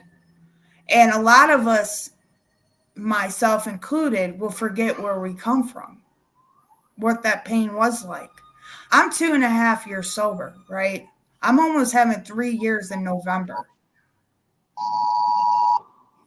Oh, sorry. Sounds like an AOL. It was a child missing report. Oh, it sound like AOL alert. It was a child's alert for our state. Yeah. And weed, I don't judge anybody what they do in sobriety, how they stay sober. It's not my path, so it is. But I know this for certain. People in recovery don't act like that. That's just my perception. I'm not going to sit here and judge what she does, right? But I know if you're going to sit up there and say you're in recovery, you're a sponsor and you're all these things, and you sponsor people and you've told your story in conventions and all this shit, you wouldn't be up on YouTube talking the way you are talking. And this is not me trying to attack GW. This goes for a lot of people.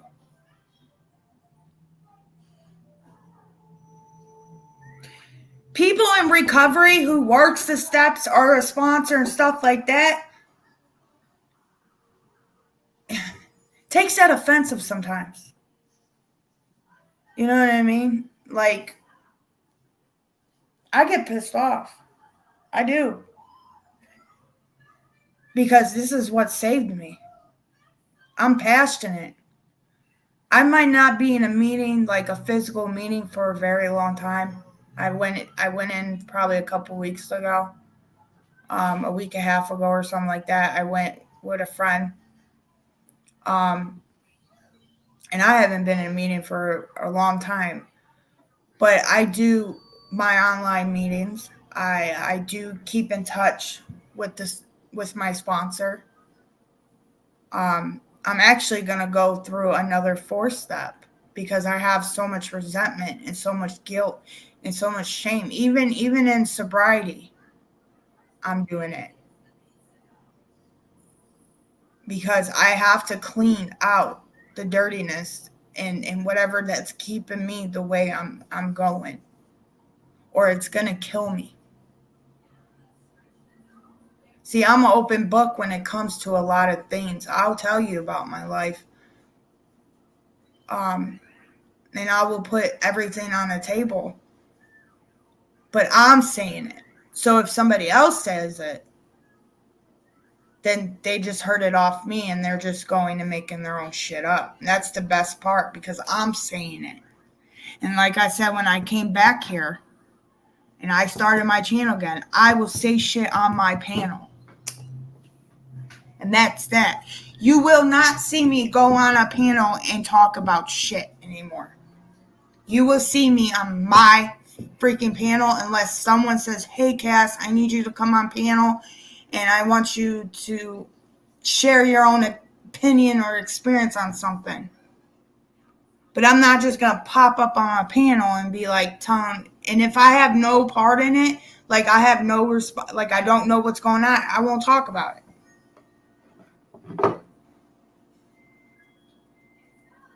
I get so passionate when it comes to this stuff because I know it has saved over millions of people. And talking about using that sobriety card and using the whole sick card or this card or that, it's just, it drives me crazy and it makes me upset because there are literally people out there suffering. There's people in chat probably dealing with the shit, and you're over here screaming like a banshee on fucking a tree trying to get a banana or something, and you're acting crazy.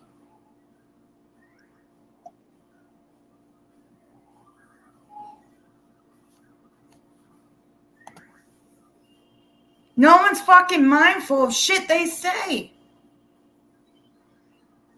Freaking cuckoo for Cocoa Puffs.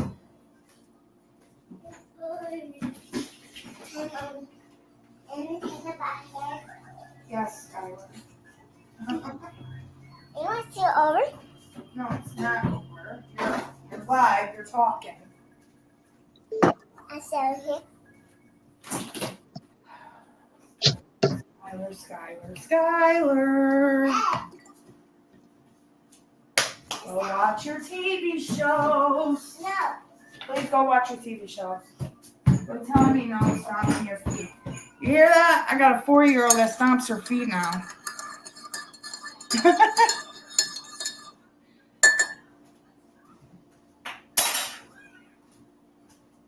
I don't know. Sorry, I get really passionate when we talk about that stuff. But yeah, that's Granny's listening, guys. She's really So then I heard, you know the Summer Wells case, Teresa? Yeah, I haven't stayed with it a whole lot, but I know a little bit. Yeah, me either. They're thinking it's a sex ring. started in Tennessee with people that lived around the Summer Wells house, and took Summer Wells and put her in a sex ring. Huh. I think I might have heard something about that, but I'm not sure. Yeah, this just started. Oh, I didn't. Then I haven't really kept on track with that one. Well, me either, because when I started to get into the case, I got a real bad gut feeling about it, so I just jumped out because it was like draining energy out of me watching all these places where they were having the Summer Wells cases and stuff, or they were talking about it. But a little bit the other day, I jumped in and they were talking about where she was kidnapped, is that there's people involved that in that town that is part of a sex ring, and they're putting names, last names together, and it's like it's got like correction officers in there and other, like, it's really sick. It's really fucked up. And I don't know. I've been watching a little bit of it. I don't want to get all into it because I don't know. Right. Well, I hope that's not the case, but Right. I hope that, I hope that the worst case of scenario, I hope that's not true either. I don't know. It's been so long, though. How long has she been missing? Over a year now? Yeah. She's been missing since 15, I think.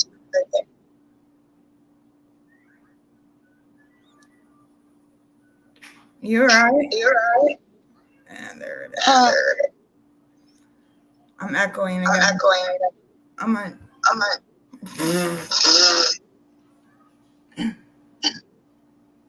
Well, out of all honesty, I mean, she can still be found alive.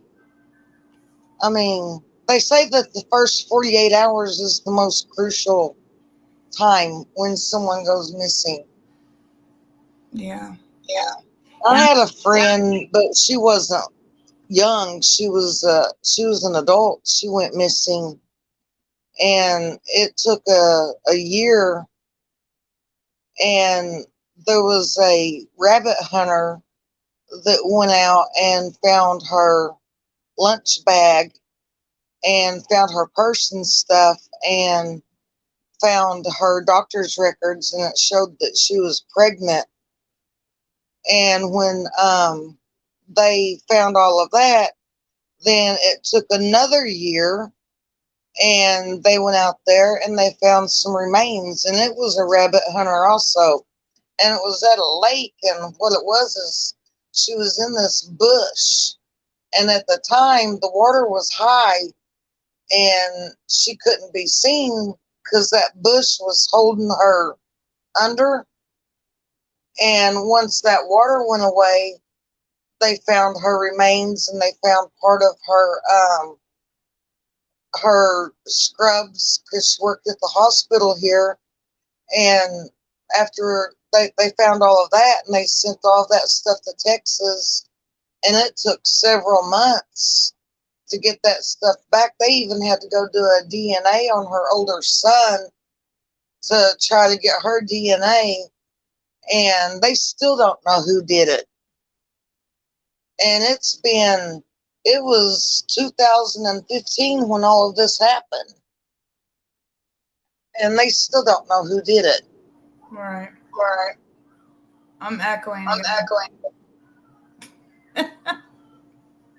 Oh, it's gone. It's there. It's gone. Well, every time you talk, my little ring on my picture moves. It's. I mean, I can put it out, but it's echoing off. Ugh. I mean, I guess.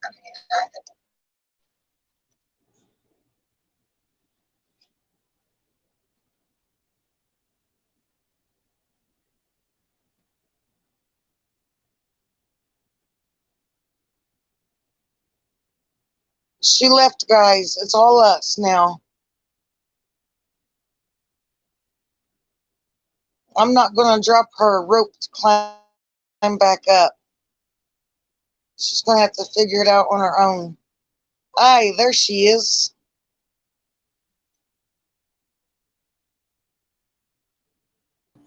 Hello? Hello? Yeah, it's you. Yeah, it's you. Okay.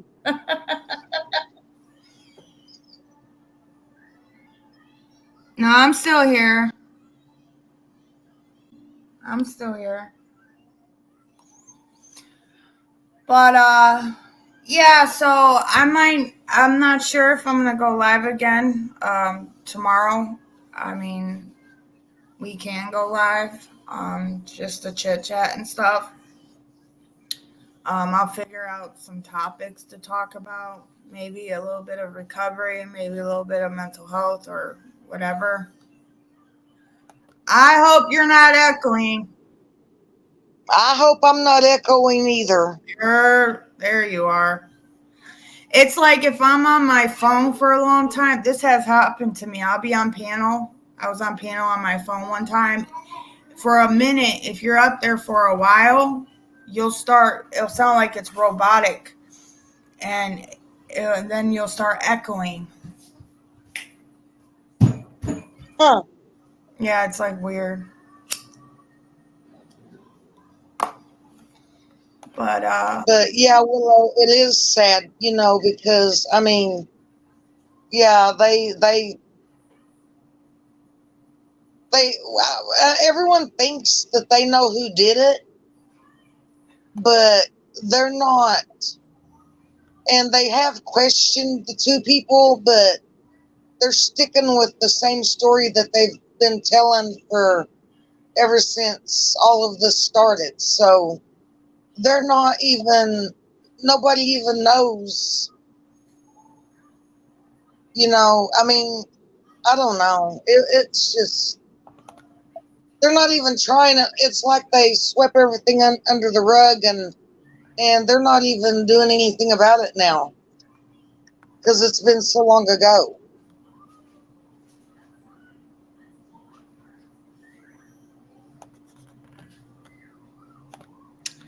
hold on, I'm trying to find out my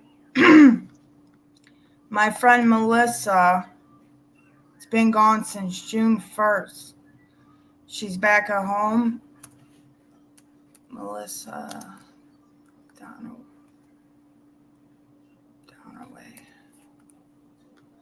Hold on.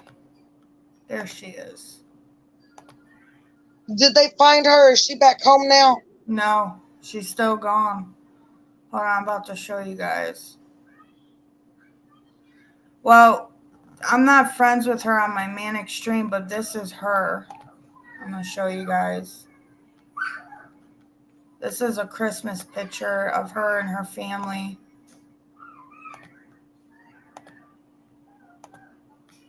I've known her for over 10 years.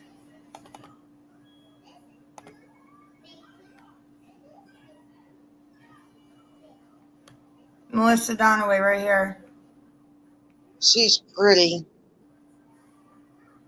Yeah, and then her two babies, and then her husband. This is her husband. I don't know if there's... Somebody post something of her on my regular Facebook.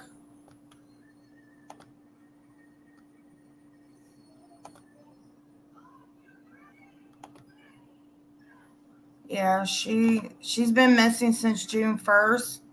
She went to Florida. I think she's back. She was back using again, I believe.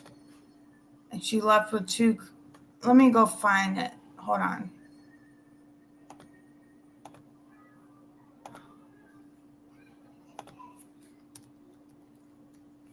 Give me 1 minute. I'm going to go find it.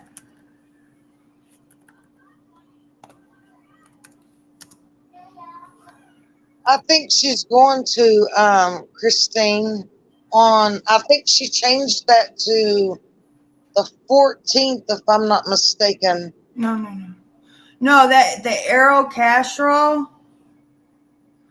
I'm thinking about doing that case because, listen, I lived in the neighborhood, and the three girls I knew about.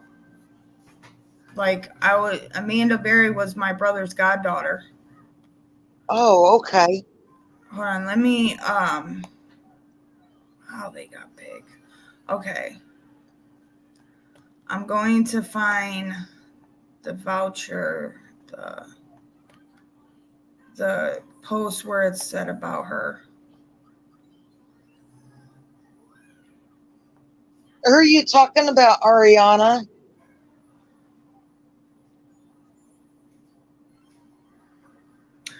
That I don't know if the husband did. I can't find it. Oh, is this her? Yep, this is her right here. Okay. Usually that's the first one they go talk to.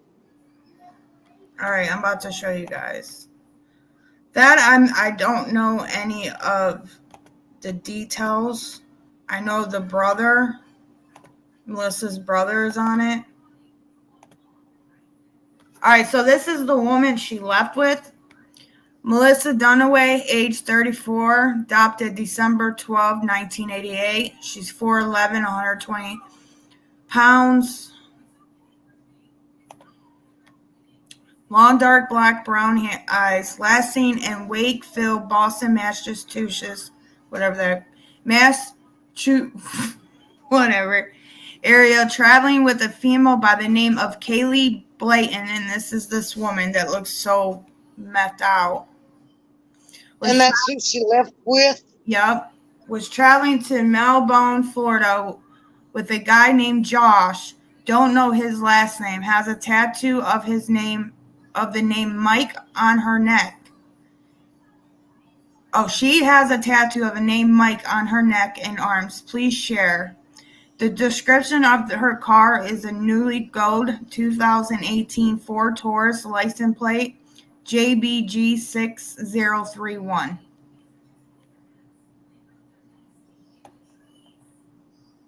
Wow.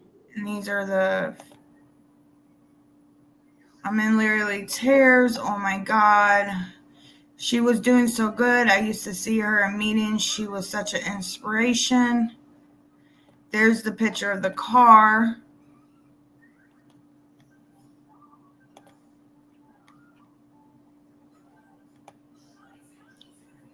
I've been wondering about her. I'm in missing persons group. I'll share. Oh, Melissa, I'm praying very hard for you to come home and get yourself together. This was a week ago. So.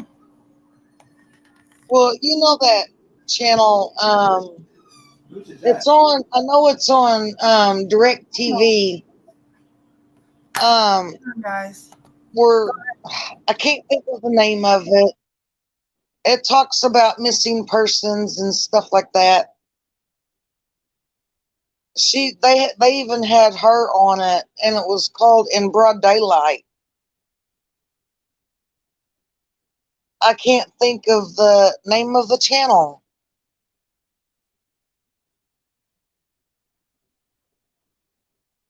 But go to YouTube and type in Holly Cantrell.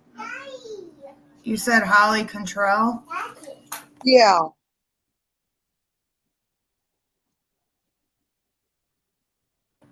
Holly Cantrell. Okay. On YouTube? Yeah. All right, let me exit out of here. Okay. Holly Cantrell. How do you spell the last name? C-O-N. Trell.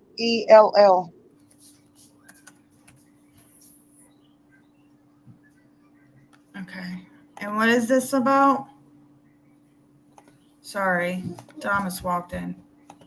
Oh, she's a friend that we knew. She used to sing with my husband. Oh. And his Well, yeah, all of those is it. That's the middle one. That's her sister that's talking. They're just little short clips. So this That's woman, her. okay, Yeah, that's her. all right. Trell knows for certain she's gone. The state positively identified the skeletal remains found near McAllister back in February of 2018. Cantrell actually disappeared 3 years ago. She was last seen leaving for her lunch break in a green truck. 1 year later, remains were found in the Cardinal Point Recreation area, but it's taken this long to make the identification. Tomorrow, the Pittsburgh County Sheriff plans to meet with detectives to discuss the case. Oh, all right, hold on. Halo makes the world's best food for the world's best kids. Not that kid, this kid.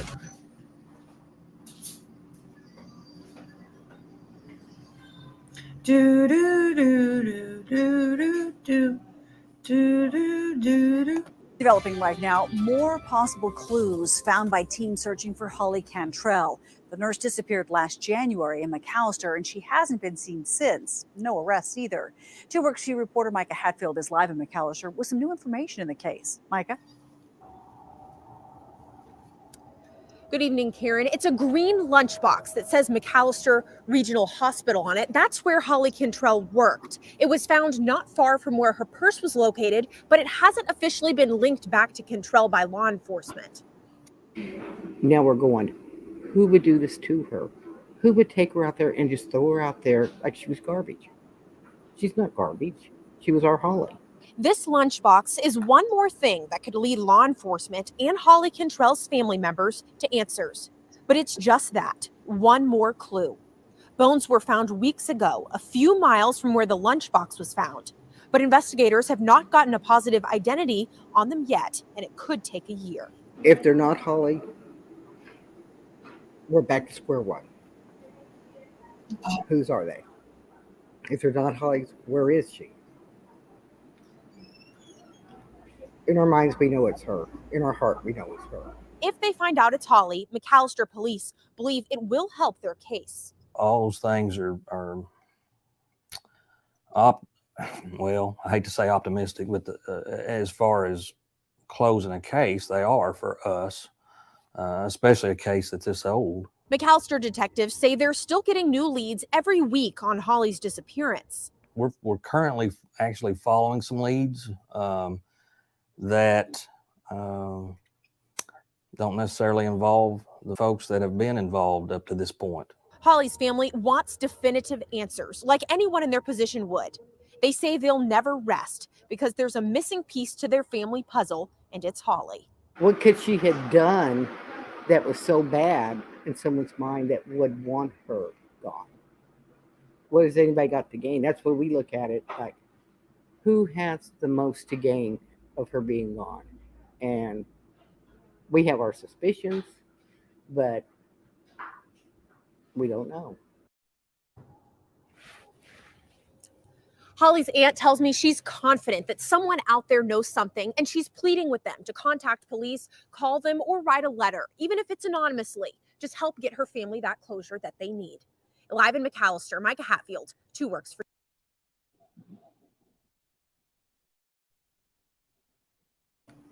Wow. She went missing in 2015, I believe. Hold on, guys. I gotta get this one. They honestly, I'll tell you, they think that it was her husband that did it because he was very abusive. Yeah. But she also had a fling with another guy, and he was supposedly her, he was her boyfriend that she was messing with, and he was supposedly the guy that picked her up from the hospital for lunch that day. But what we don't get is her husband and her boyfriend both drive a green truck. Both of their pickups are green. So I don't know. That's crazy. Here, let's listen but to. They still haven't found out who did it. And it's kind of like they just gave up. They just quit looking. Are they still looking for her now? No, they ain't done nothing. They haven't done nothing. Yeah, play that one right there. Go up. Make it go up. This one? The one underneath that. This one. The last image? Yeah, that one there. Okay. The Supreme Court just overturned Roe v. Wade, and might no time solidify. Yeah, I'm going to get into the Aero Castro case. I think I'm going to do it probably in a couple months. So it'll come up. You guys might be wondering why is Harmon standing in front of a hospital sign? Don't worry guys, I'm doing okay. But this hospital relates to the video that we're doing, so follow me, let's check out this story. So on January 20th, 2017, Holly Cantrell, again 40 years old, who was pregnant at the time, she left her job here. Again, this is the McAllister Regional Health Center. She left on her lunch break. However, she disappeared. She lived here in McAllister with her husband, Tommy, who she met when she was 19, and I guess he was 46. So there was quite the age gap there, but again, no hate there. Holly had a son from a previous relationship, while Tommy had 3 children from previous marriages. And again, they went on to marry in 1999 and went on to have 2 sons of their own together. And of course, again, she was pregnant at the time she was murdered. Holly worked here at the hospital as a physical therapist. And when, of course, Holly didn't return home after work, Tommy called numerous times and didn't get an answer. So he drove down here to the hospital and saw her car in the parking lot. So, of course, he contacted the police and listed her as missing. The cameras captured her leaving the hospital here at about 11:56, walking into the parking lot, of course, and getting into her green pickup truck. However, there was someone else in the truck from surveillance footage. The person who picked her up was a friend named Cody Ketchum, who, from what I've been reading, I guess, was having an affair with Holly. Another report states that she was later seen at a restaurant at about 12:20. But after that, there was no more trace of her. A year later, in January of 2018, a hunter discovered Holly's purse deep within the woods, and they did find her skeletal remains about a month after that, so about February 2018, at a place called Cardinal Point Recreation. Her death is ruled a homicide. Unfortunately, at this point in time, it does not seem like there's no real suspects and no real apparent leads that I have seen. I am not sure why the police did not look further into this Cody guy. Last person seen her alive, just basing everything I know, that is suspicious. That doesn't strike you as odd. I don't know what does. Interesting circumstances. At least we have some more info now. Again, if you have any ideas or leads or information for the McAllister Police Department, please make sure you give them a call. It's just absolutely terrible what happened. So anyway, guys, kind of a short video, but I wanted to make sure I did this one. Again, there is a flood warning coming in about... Yes, Marie. Either the husband or the boyfriend was mad. The boyfriend didn't want the baby, and the husband was very jealous. So, give me a minute. I'll be right back.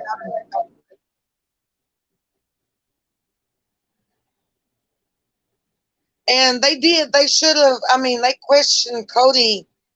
They've questioned him many, many, many times. And he kept coming up with the same story. So, we're leaning either towards Cody doing it or or the dad or the husband doing it. So I don't know. It's just it's weird that, you know, and I thought it was 2015, but that guy just said 2017, and it's taken this long, and I mean they still haven't come up with anything yet, and that's what doesn't make any sense.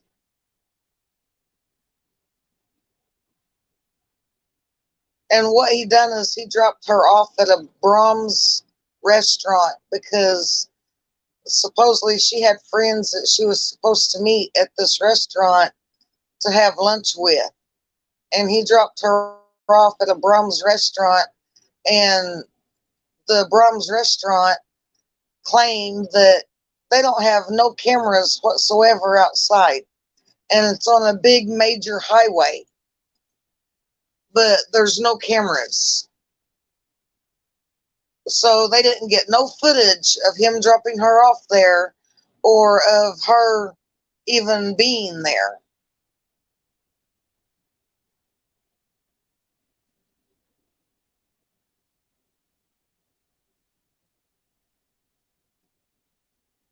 Yeah, because from the last I heard, she had went and had pictures taken of where her husband tried to choke her out.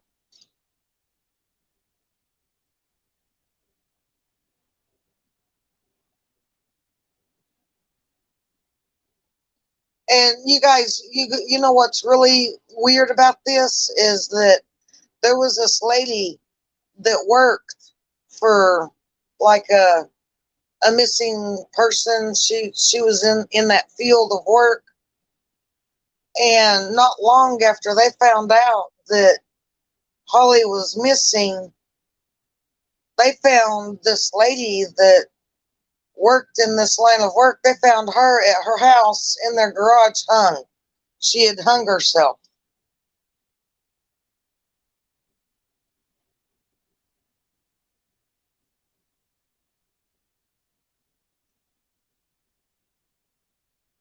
Well, yeah, the husband, he was very jealous. And the boyfriend didn't want the baby. But I've talked to the boyfriend's mom many times, and she said that the boyfriend, Cody Ketchum, I've talked to to his mom, and she has told me many times that Cody can't even have babies. He can't make babies. So I don't know.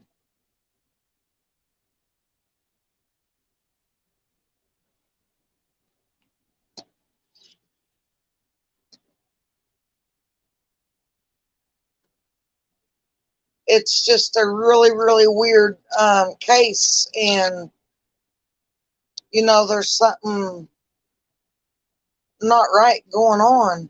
I don't know.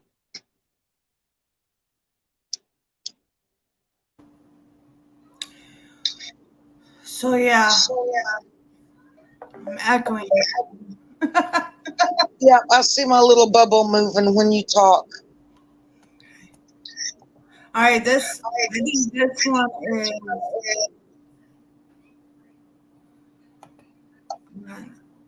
Let me go to the sister.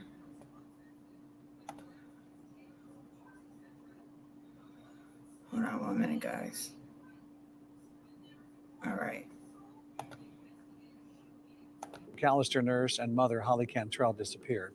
Her family's still waiting for answers even after a search turned up human remains. 2 Works for You anchor Aaron Conrad sat down with Cantrell's family, who aren't any closer to finding out how she disappeared. I mean, we're stuck at that day, you know. I think we're all at a standstill. Alice Constancio thinks about her big sister every day. I never imagined this would happen. January 20th, 2017, 40-year-old Holly Cantrell last seen on camera, leaving for her lunch break from her job at McAllister Regional Health Clinic. Her family says she was 5 months pregnant. Since then, there have been breadcrumbs, but no answers in her disappearance. Within a week, we knew something was wrong. And then since then, we've just known. Alice and her family firmly believe Holly is dead. A hunter found her purse a month after her disappearance, and her family believes her remains were found last March. The Oklahoma Medical Examiner's Office tells 2 Works for You those remains were sent to the National DNA Database for Missing and Unidentified Persons at the University of North Texas. The family says McAllister police are still treating Holly's disappearance as a missing persons case and not a homicide investigation, which they say is frustrating. Am I discouraging the police department? Yes. We reached out to the McAllister Police Department. They tell us they can't move forward until the DNA tests come back on the remains. The medical examiner's office says the university does the testing for free and works on cases from all over the country. The medical examiner has no say on when that DNA is tested and can't give a timeline for when it will be completed. They said it could take up to 18 months, but we're hoping for a year. Now, on the 2-year anniversary of Holly's disappearance, her family is still waiting.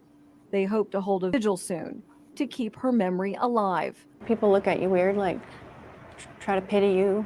What do you want them to do?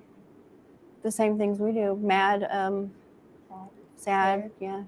Right now, with Mhm. what you found, you believe you have found your sister. Yes. What happens if the tests come back and it's not Holly? We keep looking. Because even if that's not Holly, it's somebody's Holly. We've posted a full timeline on Holly's disappearance on our website at kjrh.com and on our Facebook page. If you have any information about what happened to Holly, contact McAllister Police. Erin Conrad, 2 Works for You.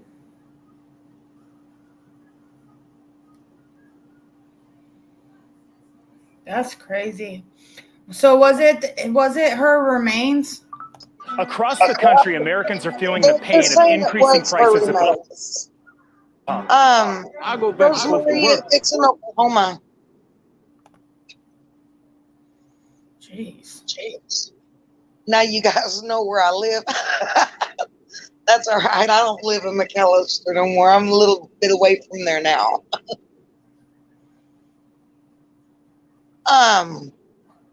Please repeat. What would you want? What do you want me to repeat? Huh? Christine said, please repeat. Oh, yes. The DNA did come back as her. These fucking, I'm telling you. You know what? What the heck was that? You're echoing again.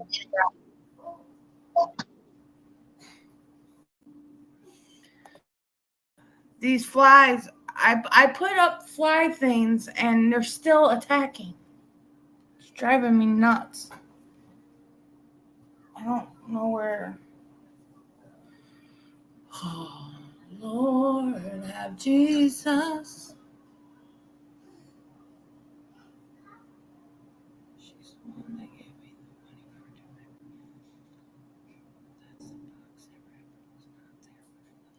this house. All right, let's see if I'm echoing again.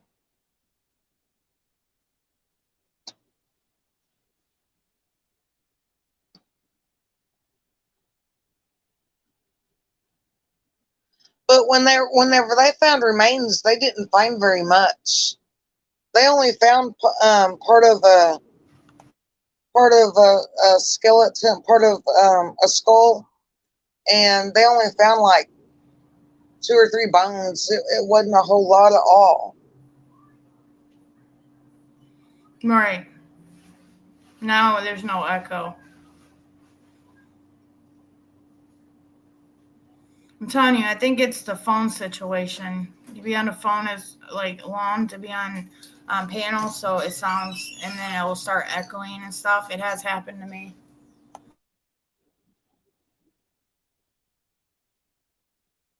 And it took about 8 months for it to come back, something like that. I don't think it was the full 18 months that it took.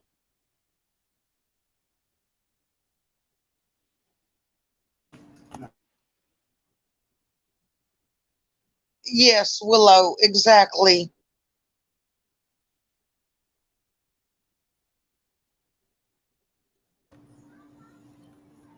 That's crazy. Wasn't that her husband that jumped out the truck though? Her boyfriend is the one that picked her up and took her and dropped her off at a restaurant. And her husband is the one that called the police and reported her missing. And he went to the hospital and, you know, he actually went to the hospital and picked her truck up and took it home. And I don't think that really looked right either. I think that the police should have searched the truck, done everything that they had to do to her truck, Yeah. but they didn't. And when they found her purse, it had a lot of personal information and stuff in it, and her medications and stuff like that. And they just gave the purse back to them instead of, you know, they found her purse out at the lake too. It was thrown out of whoever did it, just threw it up on the ground. And instead of keeping her purse, they just gave the purse back to the husband and said, well, this has got some of her kids' personal information and stuff in it, so we need to go ahead and give you the purse back. Mm-hmm.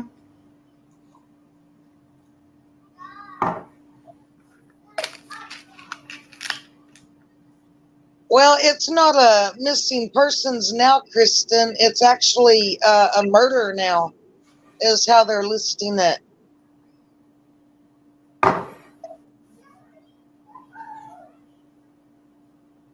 That's crazy.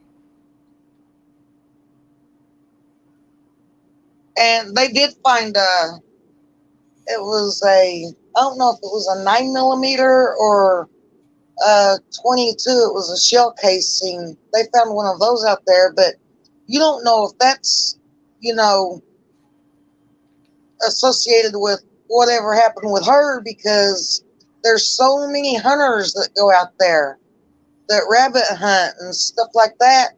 It could have been from anyone. I think someone strangled her, shot her, and then put her somewhere. Well, what they're thinking is they could have shot her and then took her out there, but they're thinking what had happened is they went out to the lake, whoever this was, shot her and left and threw her stuff out of their pickup or out of the vehicle, and they left. Yeah. And they're thinking that this guy didn't even take her to the restaurant, that maybe he just took her straight out to the lake. And that's where a restaurant don't have any cameras. Yeah.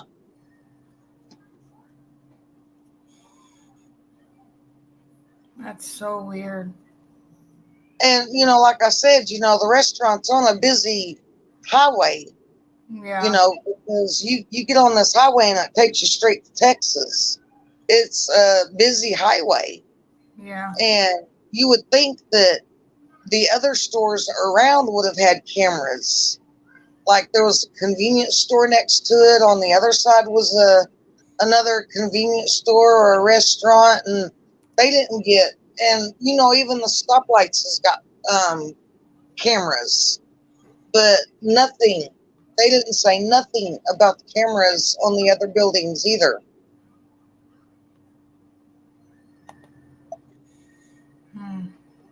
That's so weird. Just like the whole Melissa Dunaway, it's just weird that she just like vanished. Yeah. He knows where these two ladies are.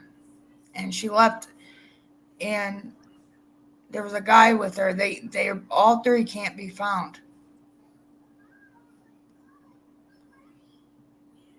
Yeah, we've got another one where this lady went missing, and nothing. They ain't found nothing on her, and that was right about the time that Holly went missing, and I don't even remember her name, but she was from around in here too, and they ain't found nothing about her.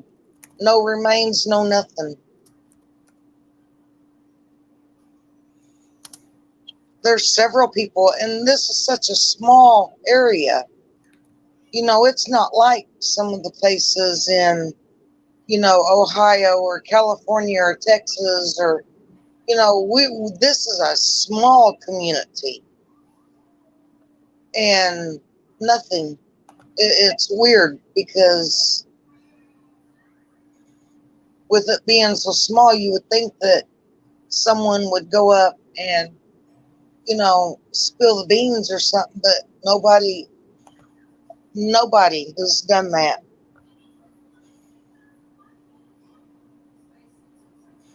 Yeah, Christine, I'm going to get into the Errol Castro case. He's dead now. He's been dead. But I'm going to get into that case. It's a lot. It's very dark. It's very triggering. It's very sick mentality of this man. So,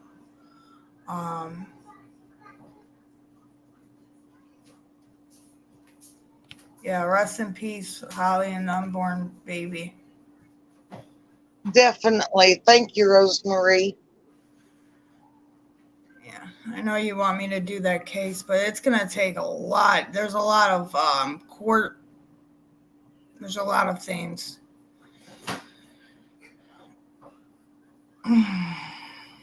There's a movie out of it. They did a movie. It's called Errol Castro, the Monster House or something like that. Yes, praise. So if you guys don't know what Errol Castro is, this is it. It's a lot of trigger warning, but it's a lot. Let's see, hold on. Let me do one with this. Yeah, I remember that.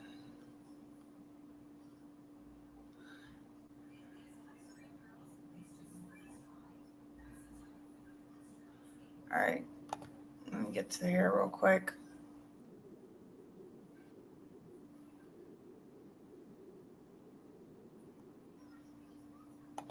Hold on. I'm going to share it.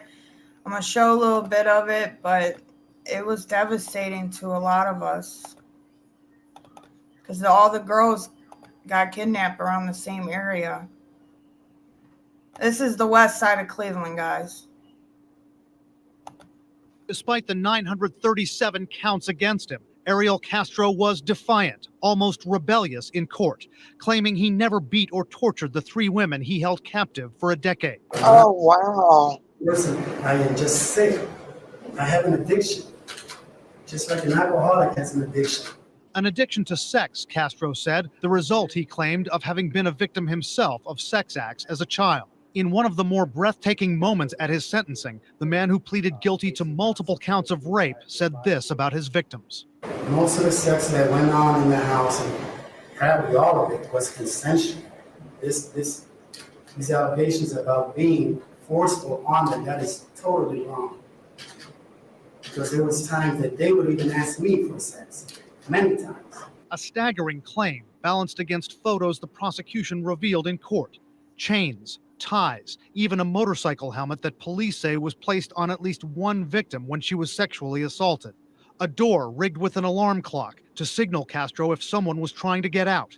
Showing a model of his home, officials said he'd reconfigured the house to keep the women hidden.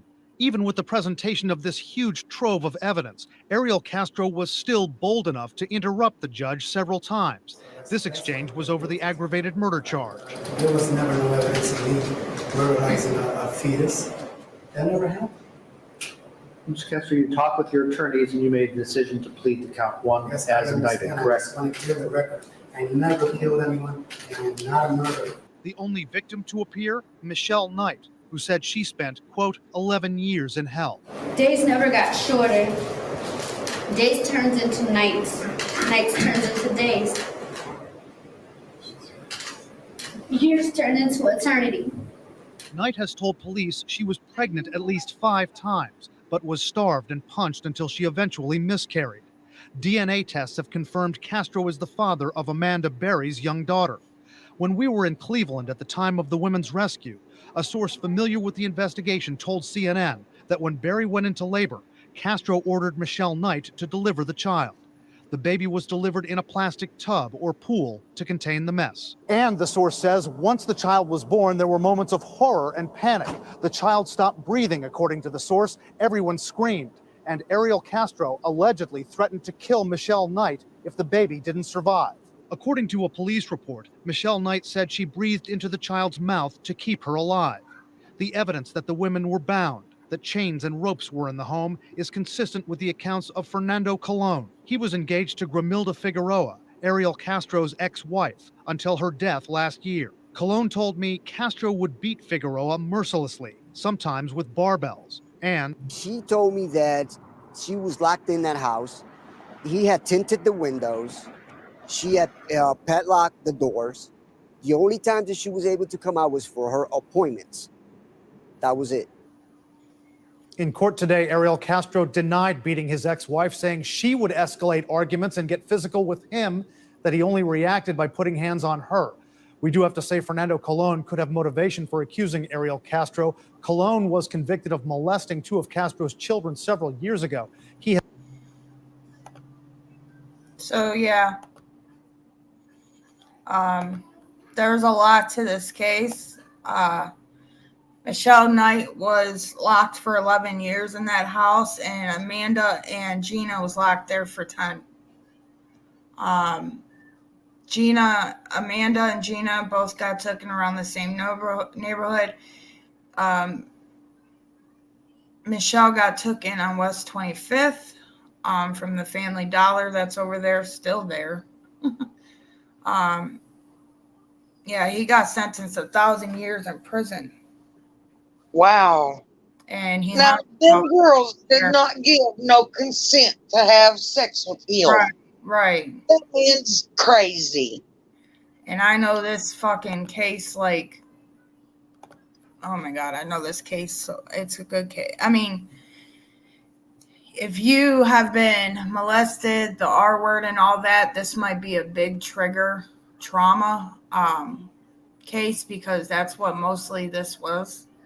I think the movie's called The Monster House. Like, if you guys look it up, Ariel Castro, the movie or something, it'll pop up.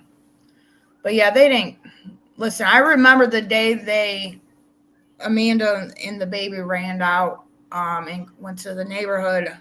Honestly, I was on my way to go turn myself into jail that day. And the whole Seymour Avenue street was like caked with people. And I'm like, what is going on? We come back and stop at a store, and they said they found Gina and Amanda, and there was a third person. Well, when I went to school when I was younger, Michelle's twin brothers, I went to school with. And I knew Michelle, Gina, and Amanda. I knew all 3 of them. Didn't they say that one girl like climbed through a window or something and got out? So the front door was cracked open The one door was open. The screen door was what was locked. They couldn't like open the door, so they kicked the bottom of it. Amanda crawled out with the baby and ran across the street to a neighbor's house and said, "Hey, I'm Amanda Berry." Well, kicked out, and the black dude came to the door and he said, "I'm Amanda Berry." And he was like, "What? Amanda Berry?" He was like, "Yeah, Amanda Berry." And he kicked the bottom of the door and pulled her out. And she ran across the street to call 911 and said, "Hi, I've been kidnapped for 10 years. I'm Amanda Berry." And their whole mouth dropped because Amanda Berry's family and Gina's family never stopped looking for them. Their names were known in the neighborhood for the longest. Michelle Knight, no one really knew of her because she was really slow and like she wasn't all there. But she had a son at the time where she got kidnapped and she was on her way to the visiting. And Michelle knew Gina, knew Gina's sister. Knew Errol Castro's daughter. That's how that went. They all knew Errol Castro's daughter. That's how he took them all in and said they had puppies. And I think I remember this case. On top of that, Errol Castro was my school bus driver when I was a kid. Oh. I think I remember this. He picked me up between first grade and fifth grade, and he was my school bus driver.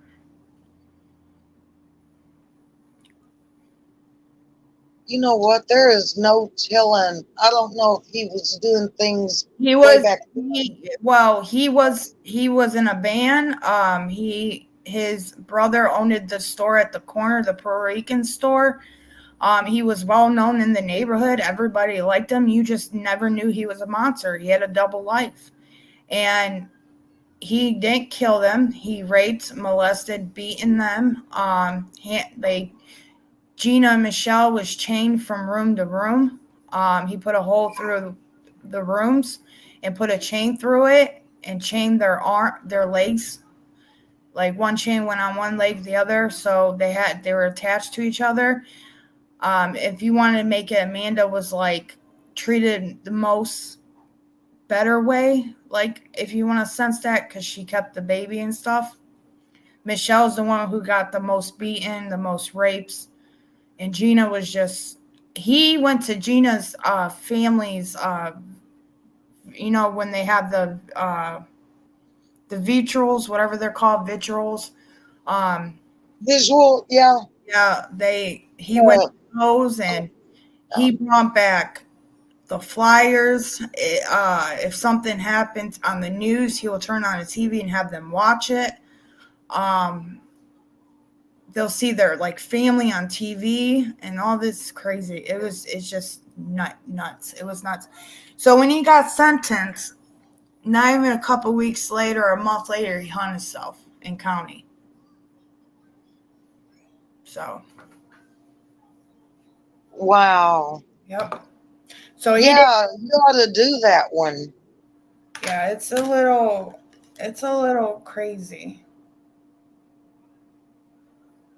It's a crazy story it's a lot. The court times and hearing their part. Amanda and Gina put a book out. Michelle put a book out. Michelle talks about her life, how she grew up and stuff. And it's just, nobody looked for Michelle. We all thought she ran away from home with some guy. But no one looked for her.